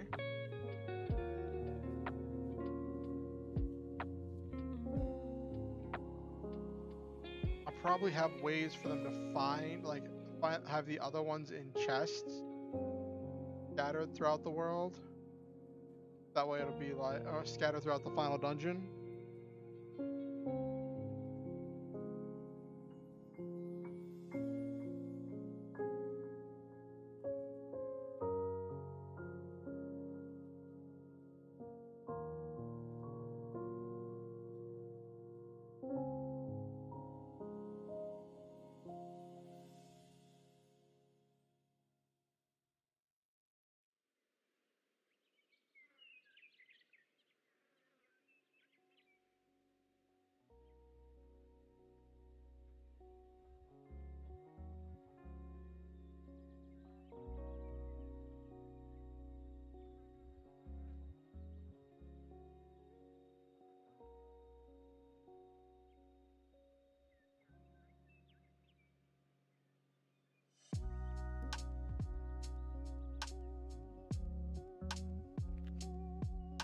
I have like 2 more slots if I'm having them all here on the right side. One for armor, one for shields. Let me see something real quick. Let me run a test.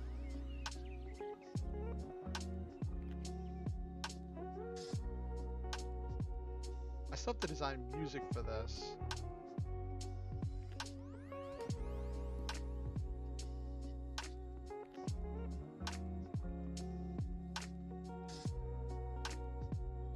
Alright, so with spending limited money and just getting to the Demon King, because no key item, okay.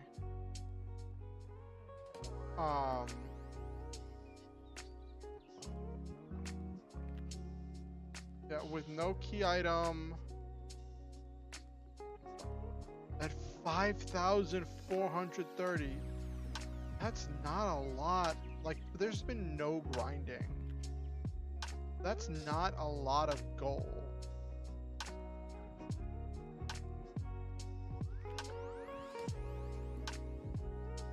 Yeah, this is not having not fought him yet.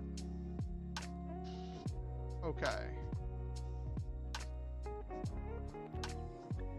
So, the players, by the time they get here, are not going to have a lot of gold for getting upgrades.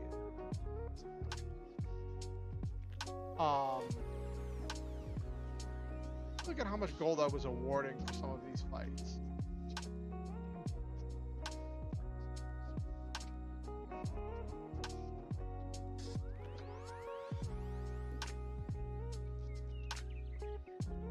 Minotaur probably is low.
Giving a little bit more gold pieces. Bumping that up a little bit.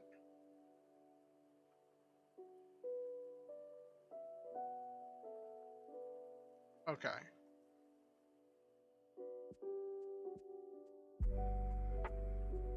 because there's no way the players are going to be able to afford the final items. So it looks like the final items are ones that you should find in chests.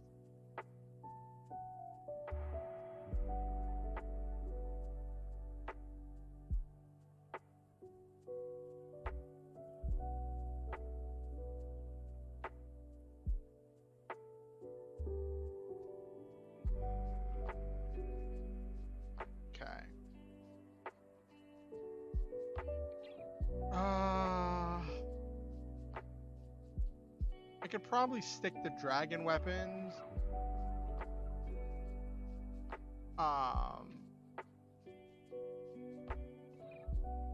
Let's do the armor and the shields.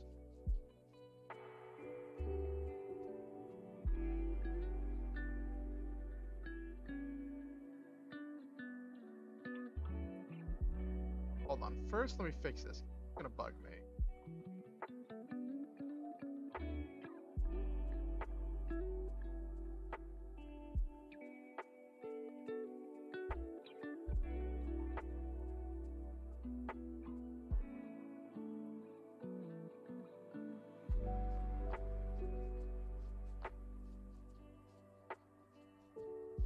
Okay, there we go.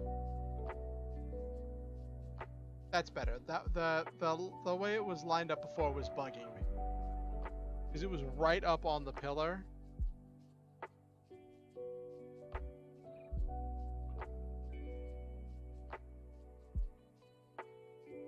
I think this is a pretty well decorated building.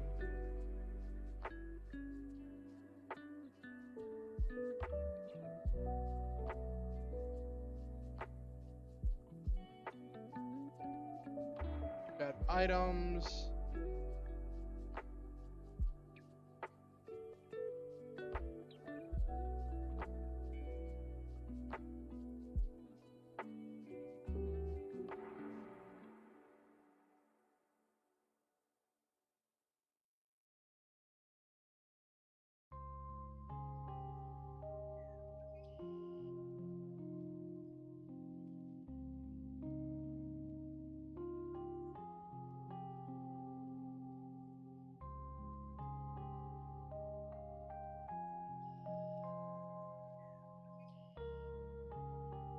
Okay.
Not shields. I could put shields.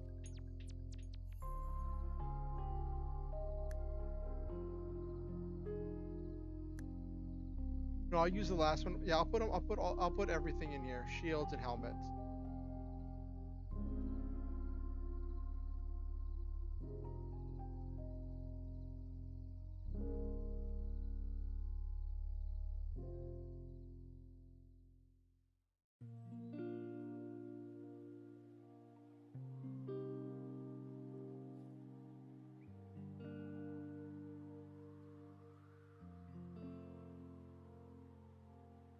No, it doesn't use bangles.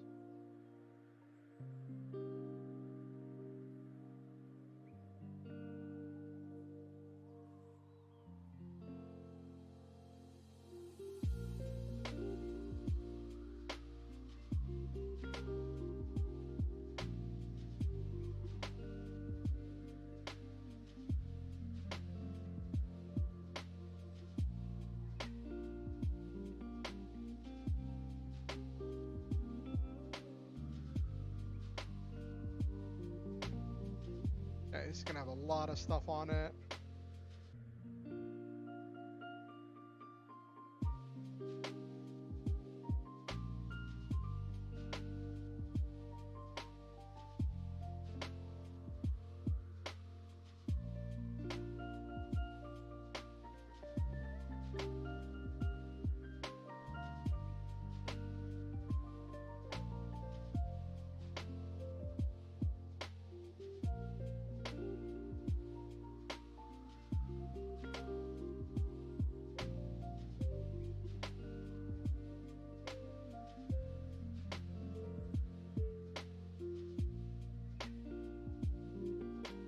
That's shields.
Okay.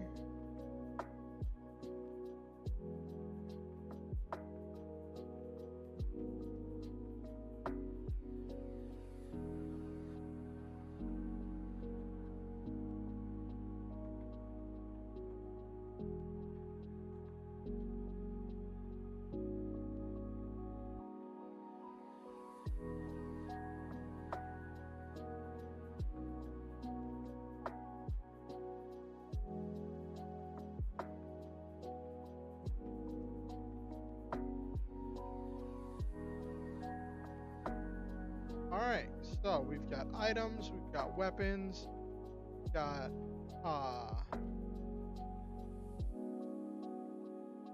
we've got armor. Last one will be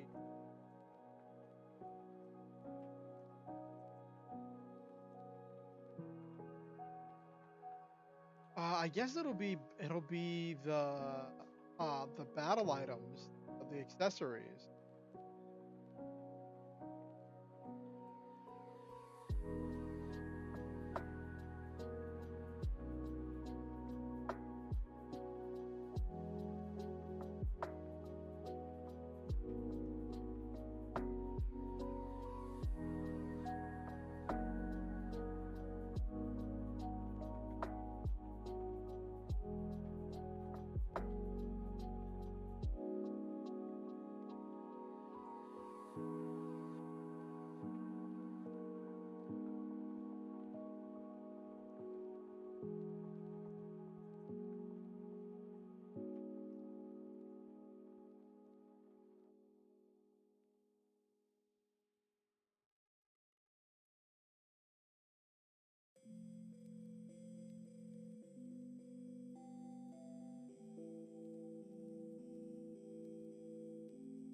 I could alter the prices because these prices are absolutely ridiculous for these items.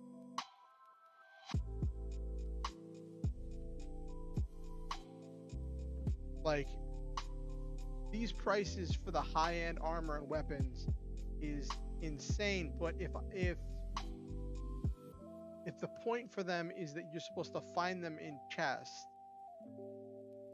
then that makes sense. You know what I mean?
All right.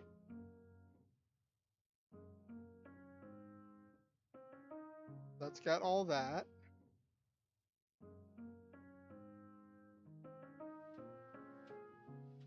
I got 3 over here I could make space for.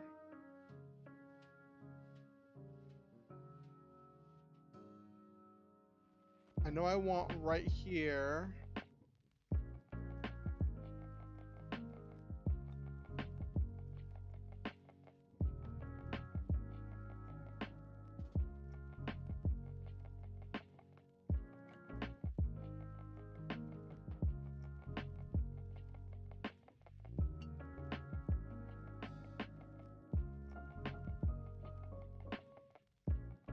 Okay. So I've got the inn set up. Fine.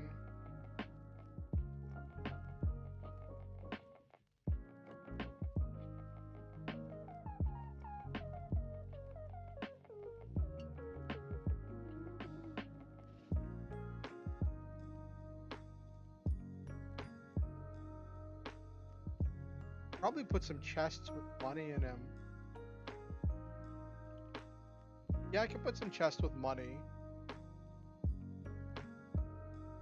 Help with funding some of these purchases.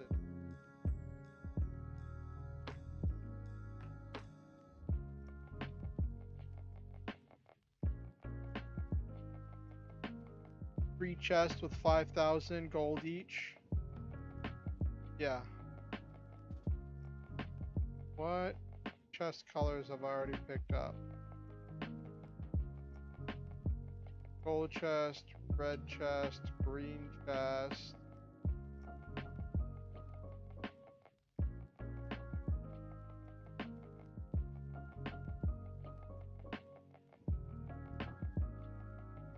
Guess blue chest is money.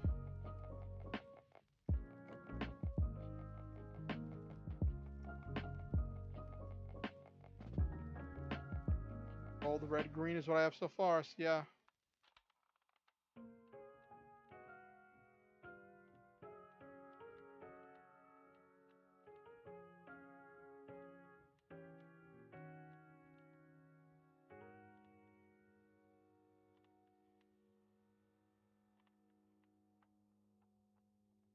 That should fund them getting their gear.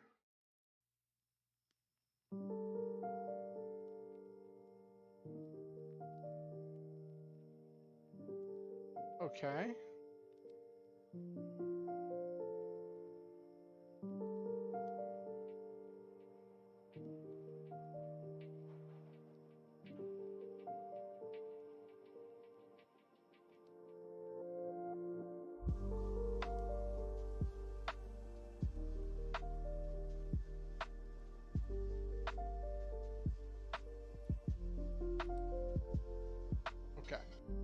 All right, so I think I've got this level designed properly. So now that I've designed a way for them to gear up, get all their weapons, get their weapons, get their armors, and so on. Actually,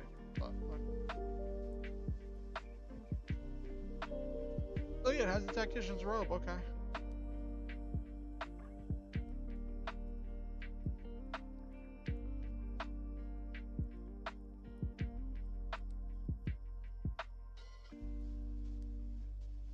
Something.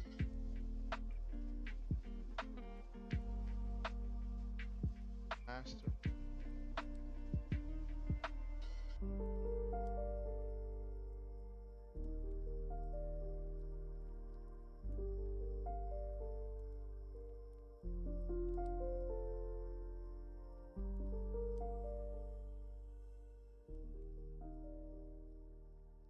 So rare for them to miss. I feel like the sugar ring is just not worth it, but I'll put it in there.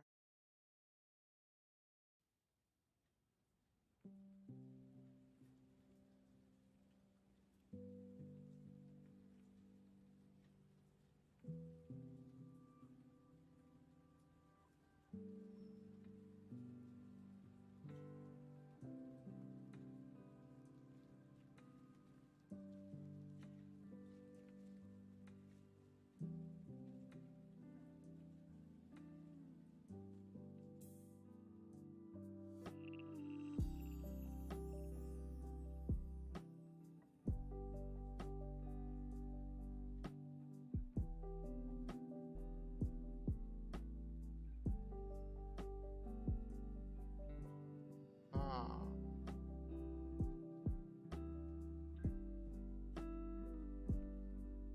Okay, I'll put the rest of these there.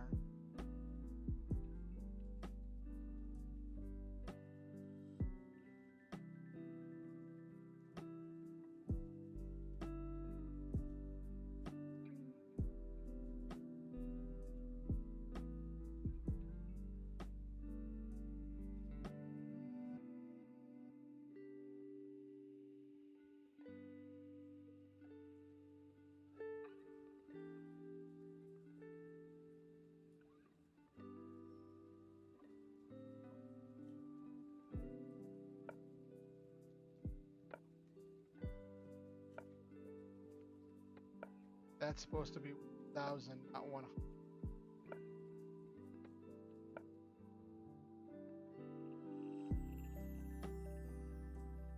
Okay, there we go.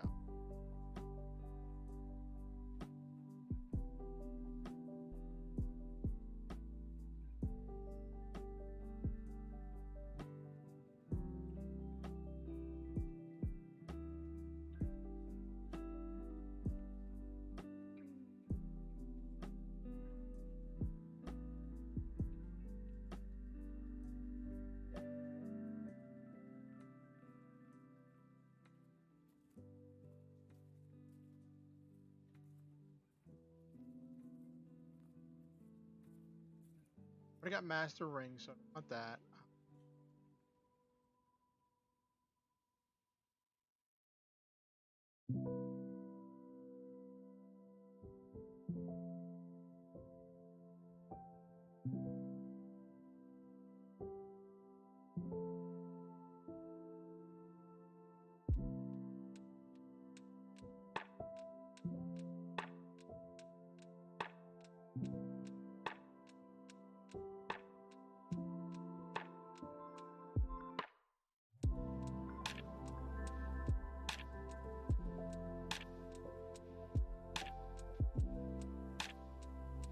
Elemental guard is the last one. Okay.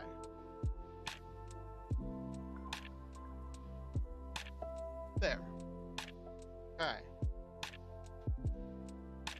Ooh, that's been some designing.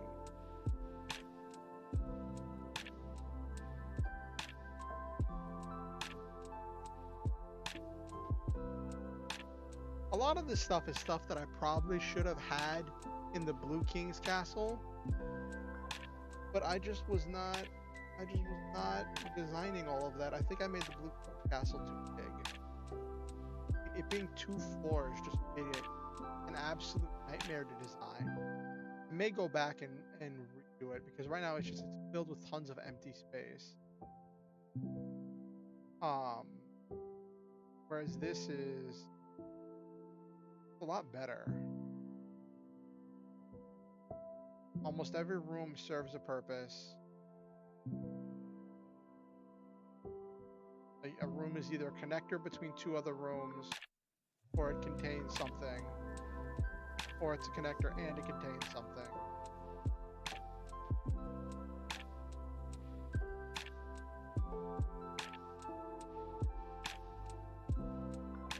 I could put a puzzle in here, but I'm just not feeling it. Okay.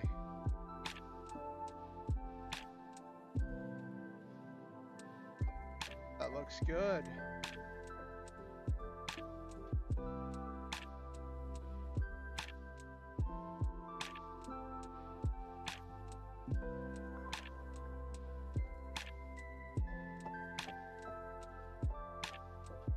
I gotta design music for this level though.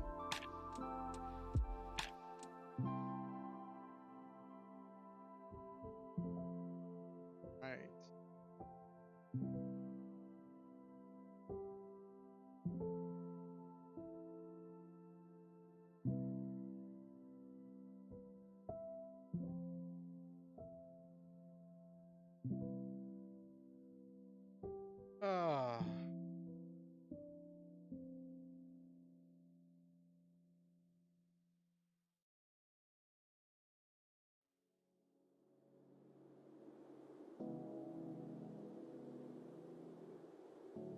I guess while I'm here, I'll head over to the dungeon. I can put some of these chests here with treasures in some of these spare rooms.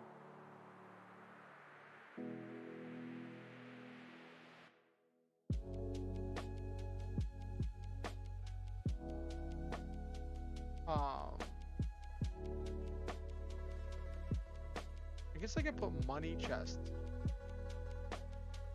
Or have some treasure chests be traps, maybe? I don't know. I might come back and retool.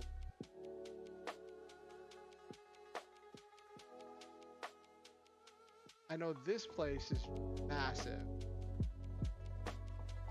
This is absolutely massive. Might break this up in smaller rooms.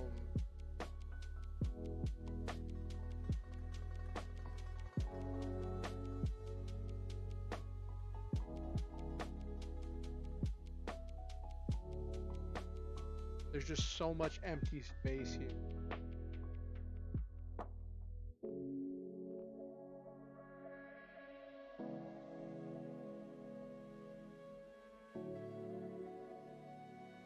I should be able to fit a lot of those item shops, even for the lower level stuff, in here.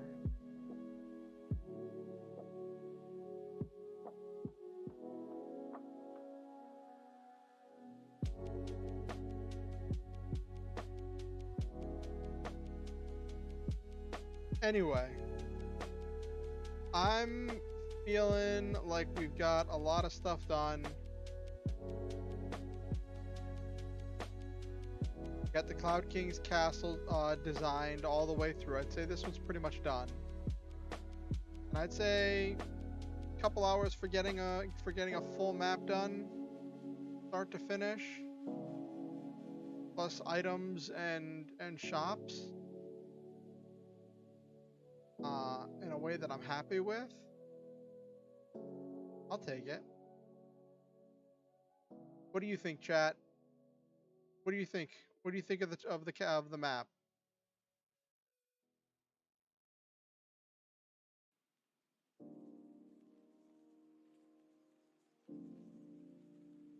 Thank you, Nabaru. This is gonna be the place where the players get to recharge and come back to, and I'm gonna design the final dungeon just be really hard. I might make the final dungeon multiple floors. I might make it multiple floors. I want to design some stuff using common events. I want to design stuff using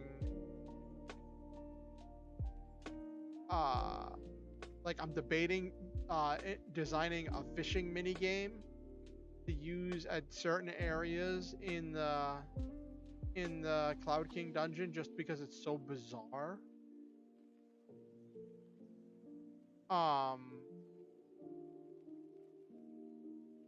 And yeah, that's some stuff I'm thinking about doing. I think it would be very interesting. I want to, because common events are the only thing I haven't done yet. I've done puzzles. I've done chests. I've done shops. I've done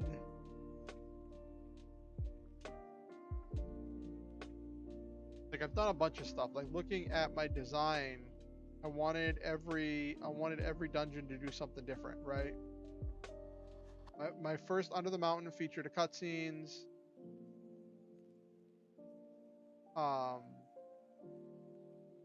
Blue King Dungeon featured switches and cutscenes. I do need to put the shops for the Blue King Castle. But the Demon King Castle dealt with variables. I mean, I might not do that for Blue King Castle just because I already did it for the Demon King Castle for the Cloud King Dungeon.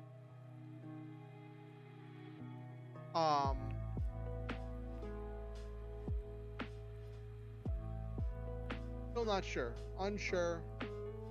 Pathway unsure. Taking things one step at a time.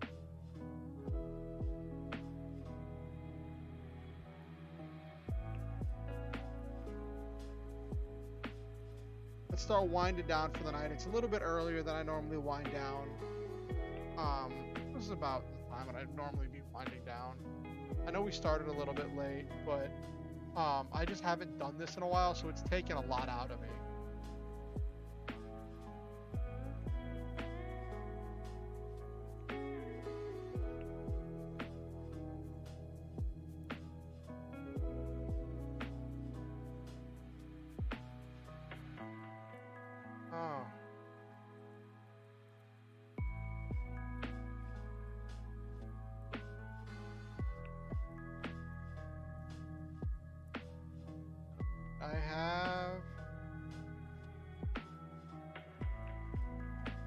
I didn't even realize there was...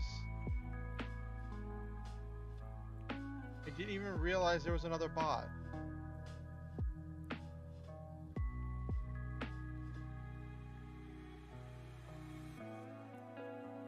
Because I had top chat and instead of live chat. That's one thing that always bugs me.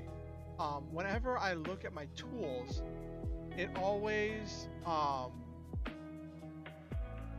defaults to top chat, and it sometimes will miss things that I wanted for the live chat.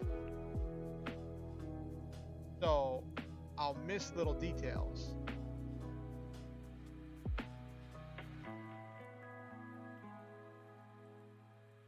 So Nabiru, do you have another?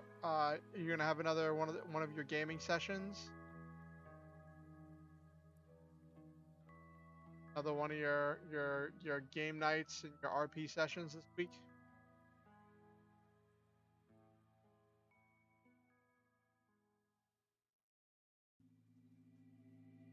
Did you ever find anyone, Nabiru, for that one thing that you shared in the writer's corner with like where like magic was gone, but magic but magic items still existed, and you're talking about the characters looking for some legendary weapons and seeing what they were going to do with the world.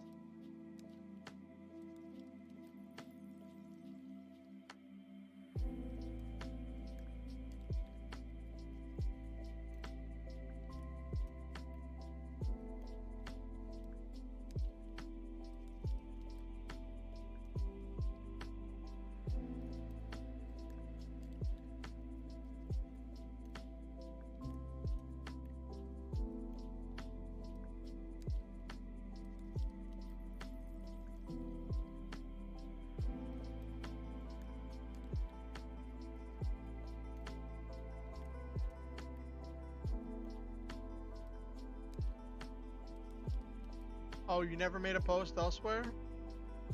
Because I remember you were working on that. Yeah, I remember you mentioned you were working on that. I was just curious if you ever got that. If you ever got that.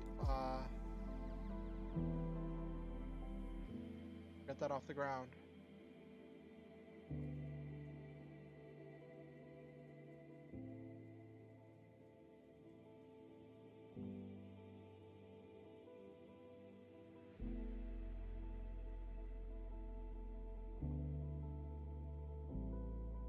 Oh, was there a particular reason you shelved it? Did you not happy with it, or um want something specific for it?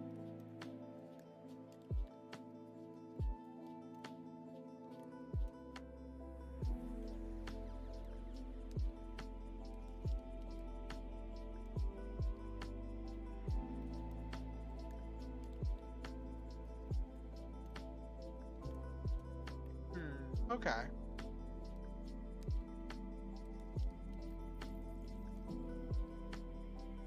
Do you feel like you enjoy the creation more than the actual running the games?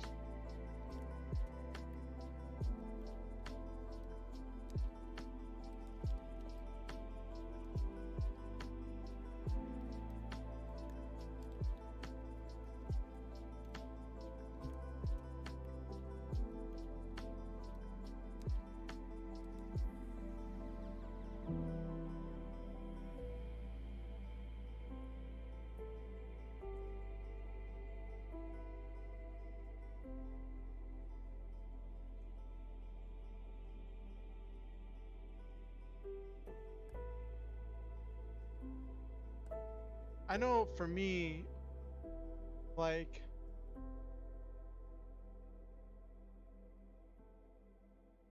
I enjoy creating the worlds, but I also enjoy like my players' reactions. Like one of my players sent me a Discord message today where they were like, "Hey, I just want to thank you for including me in your game and for." Oh, that's frustrating, not Biro. But yeah, one of my players DM'd me on Discord, was like, "Hey, I'm really glad that you include me, and I look forward to the games every week. Um, and thank you for running, this game, uh, and that really like." So the first instinct is to be like, "Yes, I am amazing," right? But then I have to take a step back and realize it's a shared storytelling experience.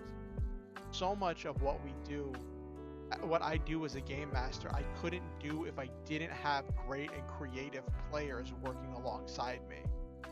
So I have to make sure that I acknowledge that as well and remember that, because I think at some point in the past, um, when I was running games more consistently, when I was riding that high of players constantly telling me how good of a game I was running, I got really uppity in myself, in this belief of confidence in myself and what I was doing.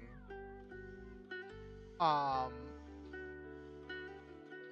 and I think that made me a bit arrogant, which may have led to some breakdowns in communication and a lot of stuff. A lot of stuff happened. But I can't undo what happened. All I can do is say I won't do it again.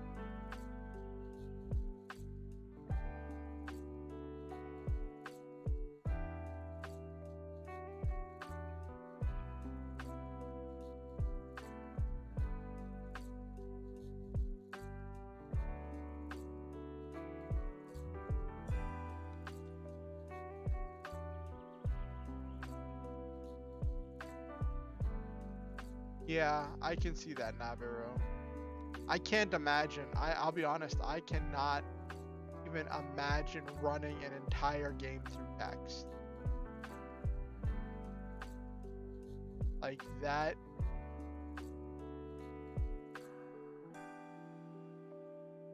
Uh,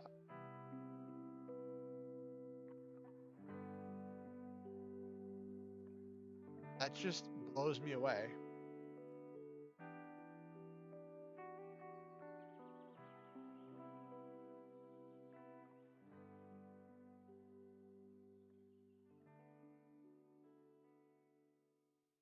Oh, what ideas have you been working on, Naviru?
Yeah, so I've been I had a when I was talking to my psychiatrist earlier today. Ooh. Made one based on the world of Yu-Gi-Oh! With my own ban list, custom duel ideas that are quite different than normal custom abilities, custom cards to go with the custom concepts for the duels. That sounds fun. Is this gonna be is it gonna be another RP thing? How how exactly does one RP duel?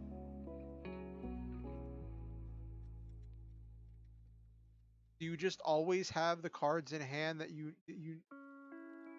know you're going to need?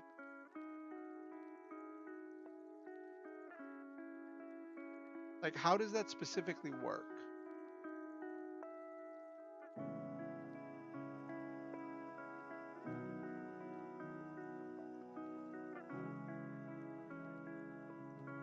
Oh, there are two ways? Okay, Nabaru.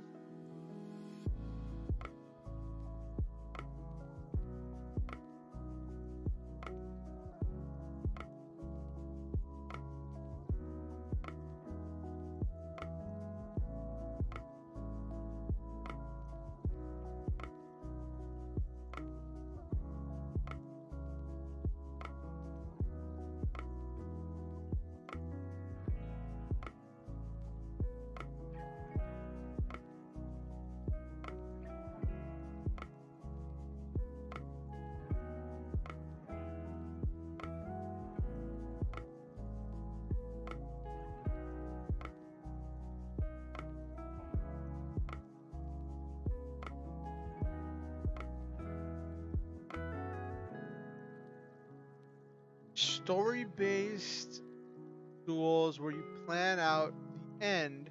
You can play whatever card you want, luck into getting what you want, as long as the end is reached. Okay.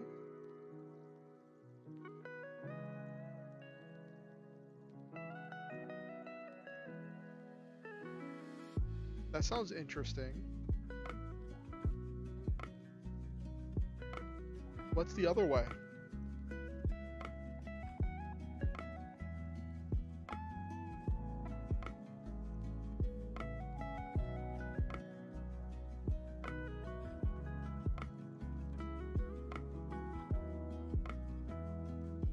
Next duel, it requires trust. Trust that both sides are fair. Just duel as normal and type it out. That's a lot of trust. Reminds me of when I used to play Vanguard over Skype.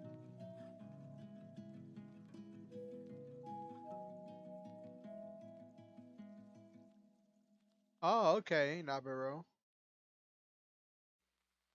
Did you ever play card games over Skype, Nabiru?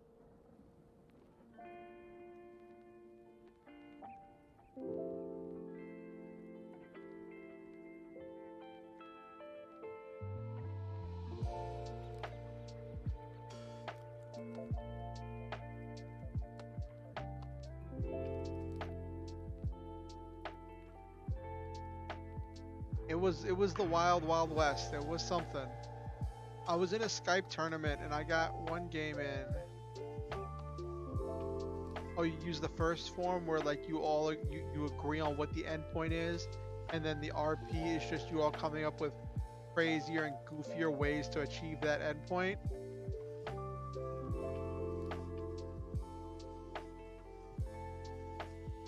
How do you decide who wins at that point? Like you say you have to decide that early, but like nobody wants to lose. Especially in an RP, like you don't want your character to lose.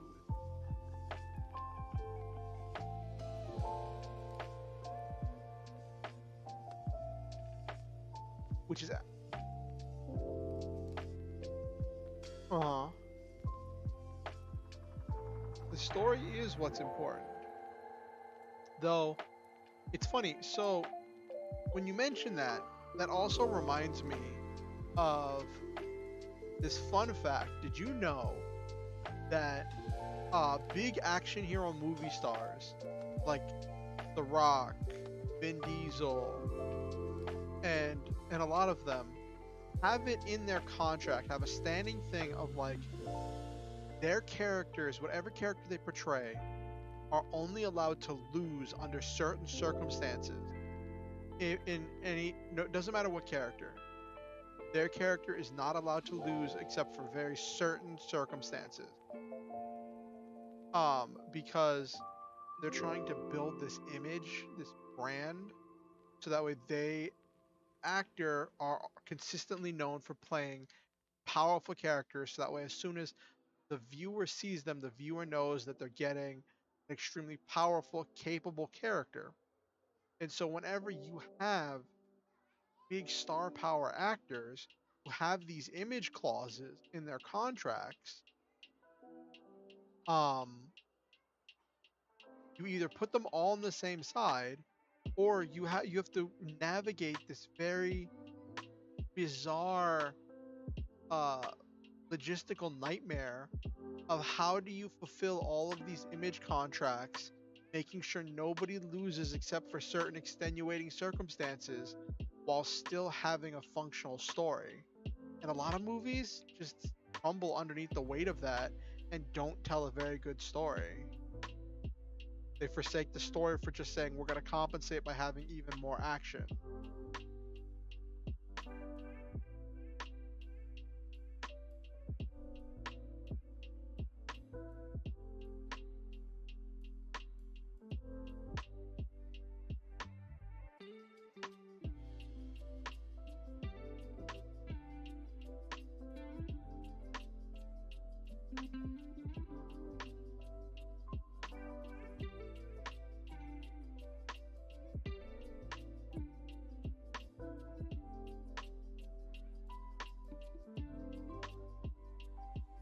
You know how things end if you're the ones writing it. Yeah. So I will admit sometimes I'm not entirely sure how my fight scenes are going to end while I'm in the middle of writing them, which is probably a problem.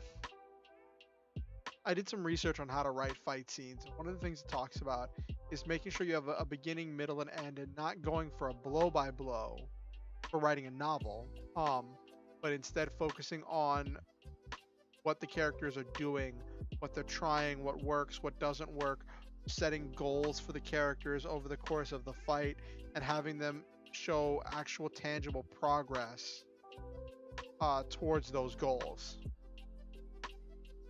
And making sure that's what you're showing in the fight scene.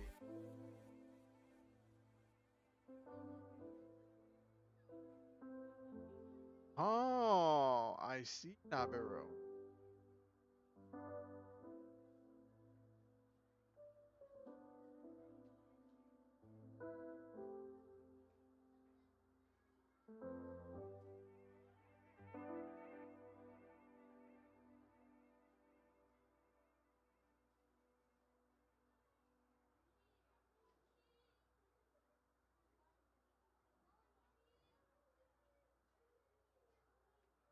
That makes sense.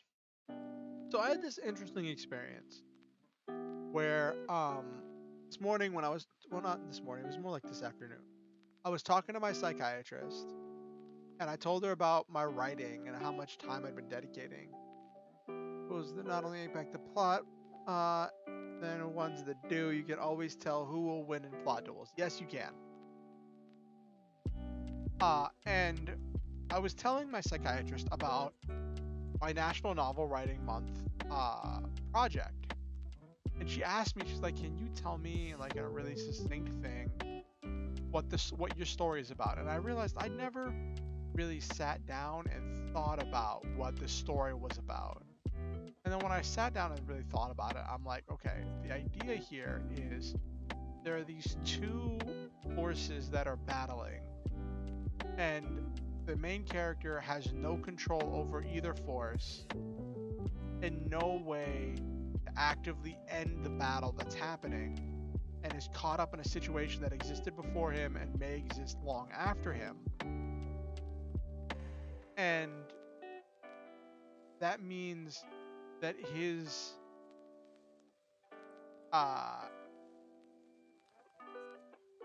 entire arc is understand, because he goes from the beginning where he wants to have control of the situation. He wants to have some kind of an end goal. He wants to have some kind of a thing he's working towards that will end the war. And by the end of the story, he accepts that sometimes you have to do the best you can with what you have, and you want to save every life that you can. And he's accepted that he's gonna make the best moves he can with what resources he has, and just that has to be enough. Which is kind of like, it kind of feels counterintuitive, because you want your protagonist to have a big effect on the world. That's part of writing a story.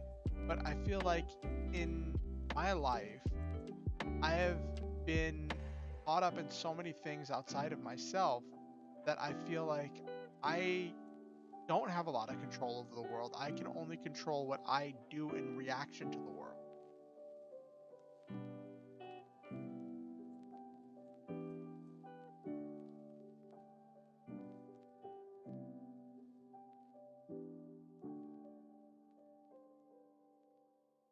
That's kind of a quick thesis on my story, and I really like that.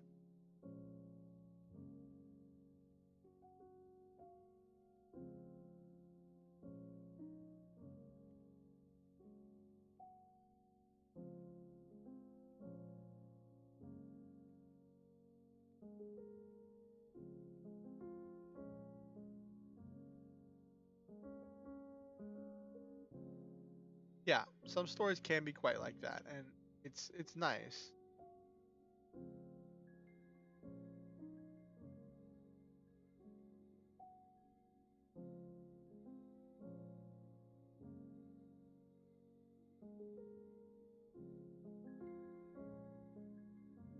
Isekai into a magical world, but as a magical girl, IZ, any character classified as a magical girl. Okay, you've got my attention.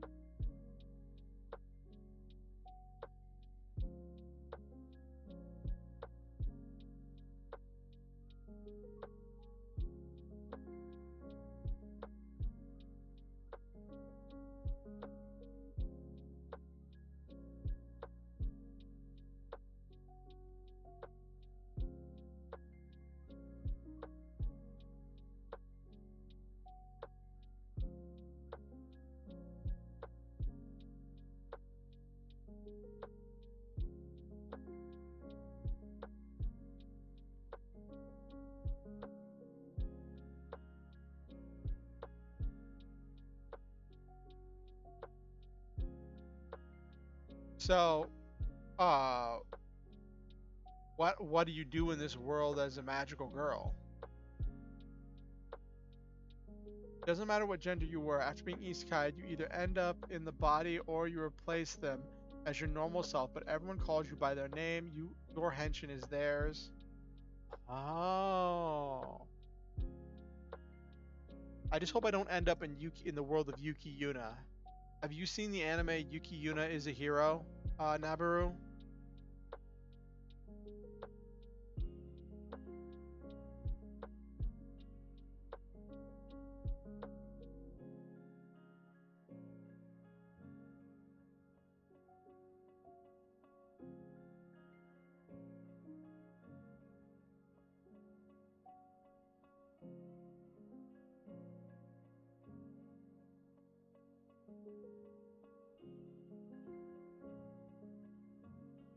All magical girls exist in the same world. Oh dear.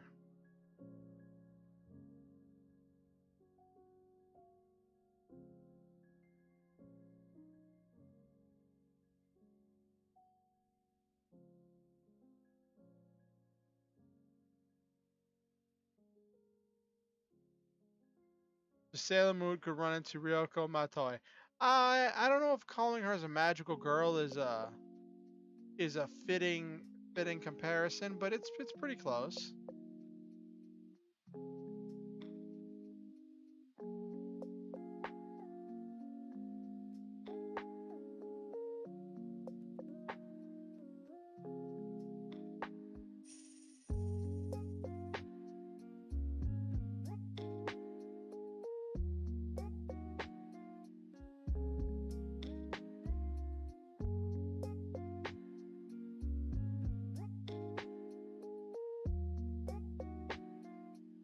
I guess.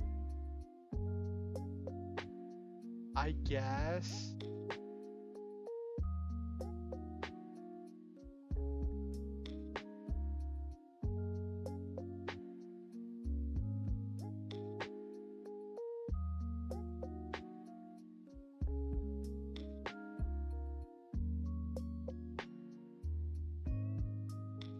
That just feels like a little bit of a stretch.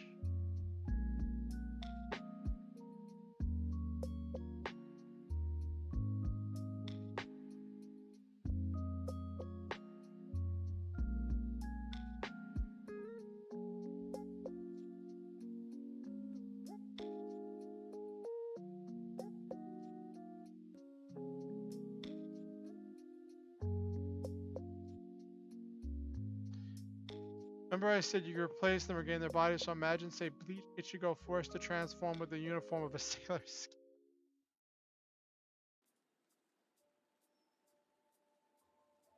That's funny.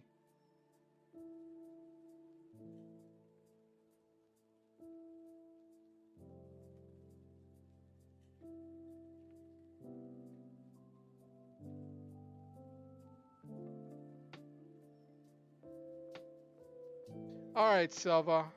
Good night. Thanks for being here. It's been great having you. We're just winding down. We're just shooting the breeze, getting ready to end stream anyway.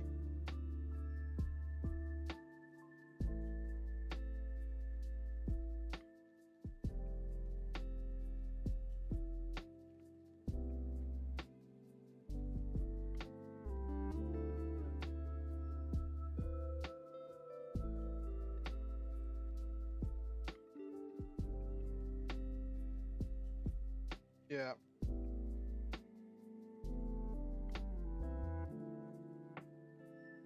Comedy world ideas. So a lot of annoying monsters, odd powers. The story mostly be how people handle and survive. Yeah, if you're in a world where all the magical girls are real, does that mean all the magical girls, like enemies and monsters, are real?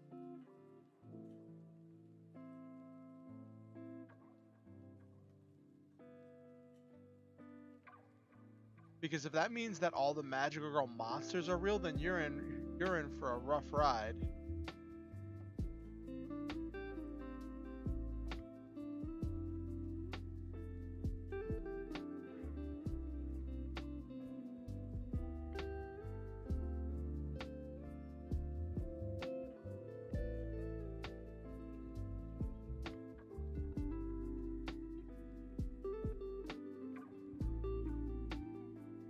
Only otakus would really have a grasp on powers. Others would have to learn from square one. Oh, goodness. You're gonna be pulling a Deku, injuring yourself with your own powers.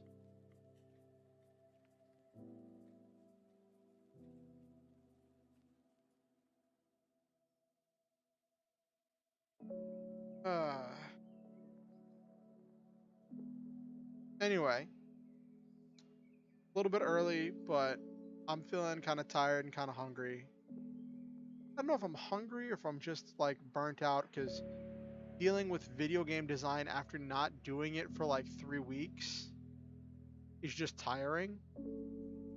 And having to deal with a lot of stuff. No, Goku would. Well, Yuki Yuna is all about punching things, so maybe.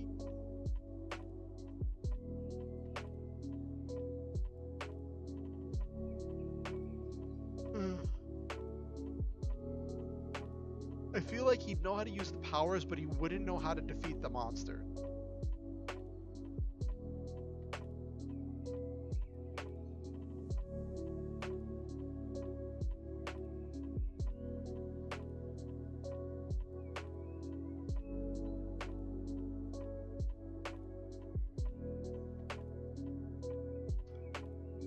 Goku is not just a Kamehameha. That is not the only thing Goku does. Goku also has high-level martial arts with punches and kicks.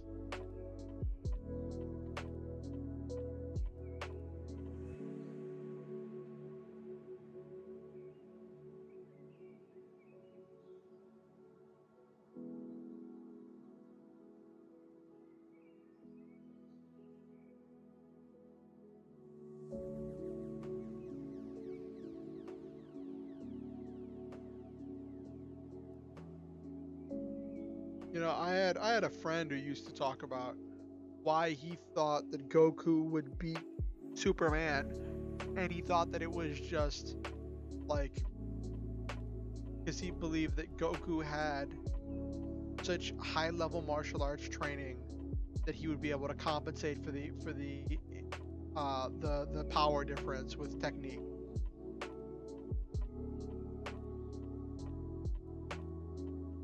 Oh, your own cringy isekai ideas. That sounds fun, Nabiru.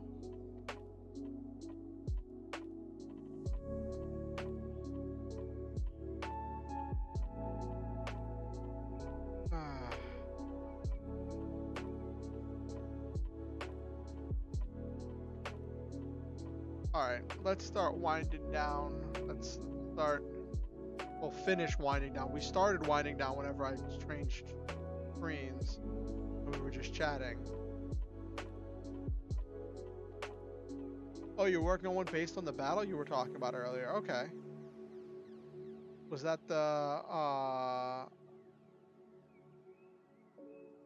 which battle was that? Was that like the duel battle you were talking about? We talked about a lot of things. For the Yu-Gi-Oh RP?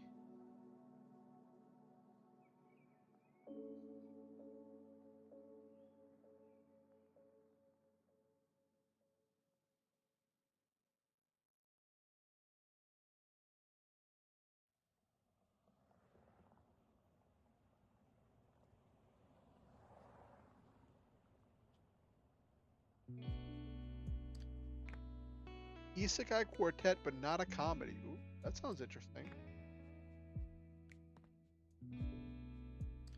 Anyway, let's close up shop for the night. Oh, Bofuri vs Overlord, that battle. Okay.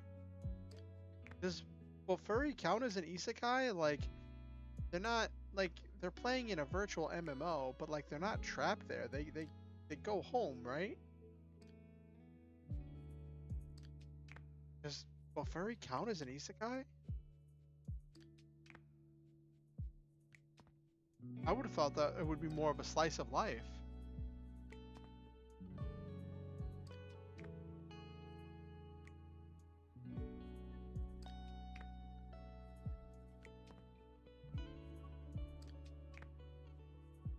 Yeah, but just because it has an OP character doesn't mean that it's an isekai. Other genres can have OP character.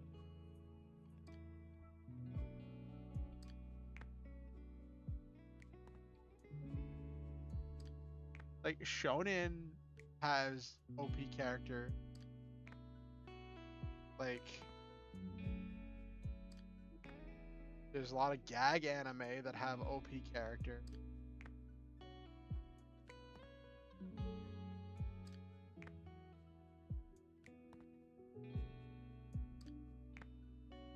Anyway, I want to say to Silva, to Jay, to Nabaru, to anyone who lurked tonight or anyone who watches this pod afterwards, I want to say I love all of you. I believe in everyone.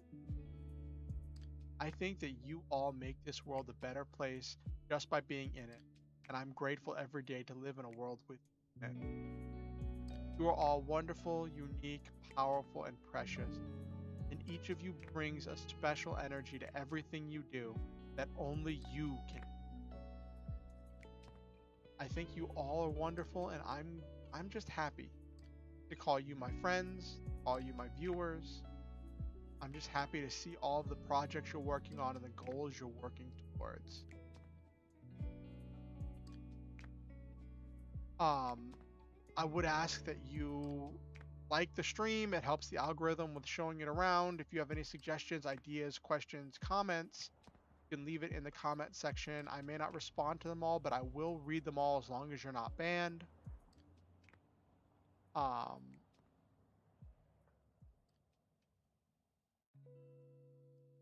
Yes, that would be an interesting thing. One Punch Man hitting Ainzal Ghul or Maple Shield. I think it would be more interesting to see him hitting Maple Shield because they're both kind of gag anime. So it would be Unstoppable Force meets Immovable Object. What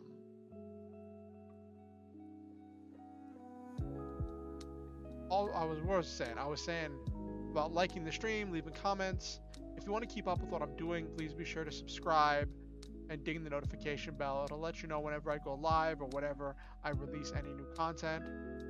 I would also ask that invite your friends to the streams or to watch some of the VODs or any of my other content.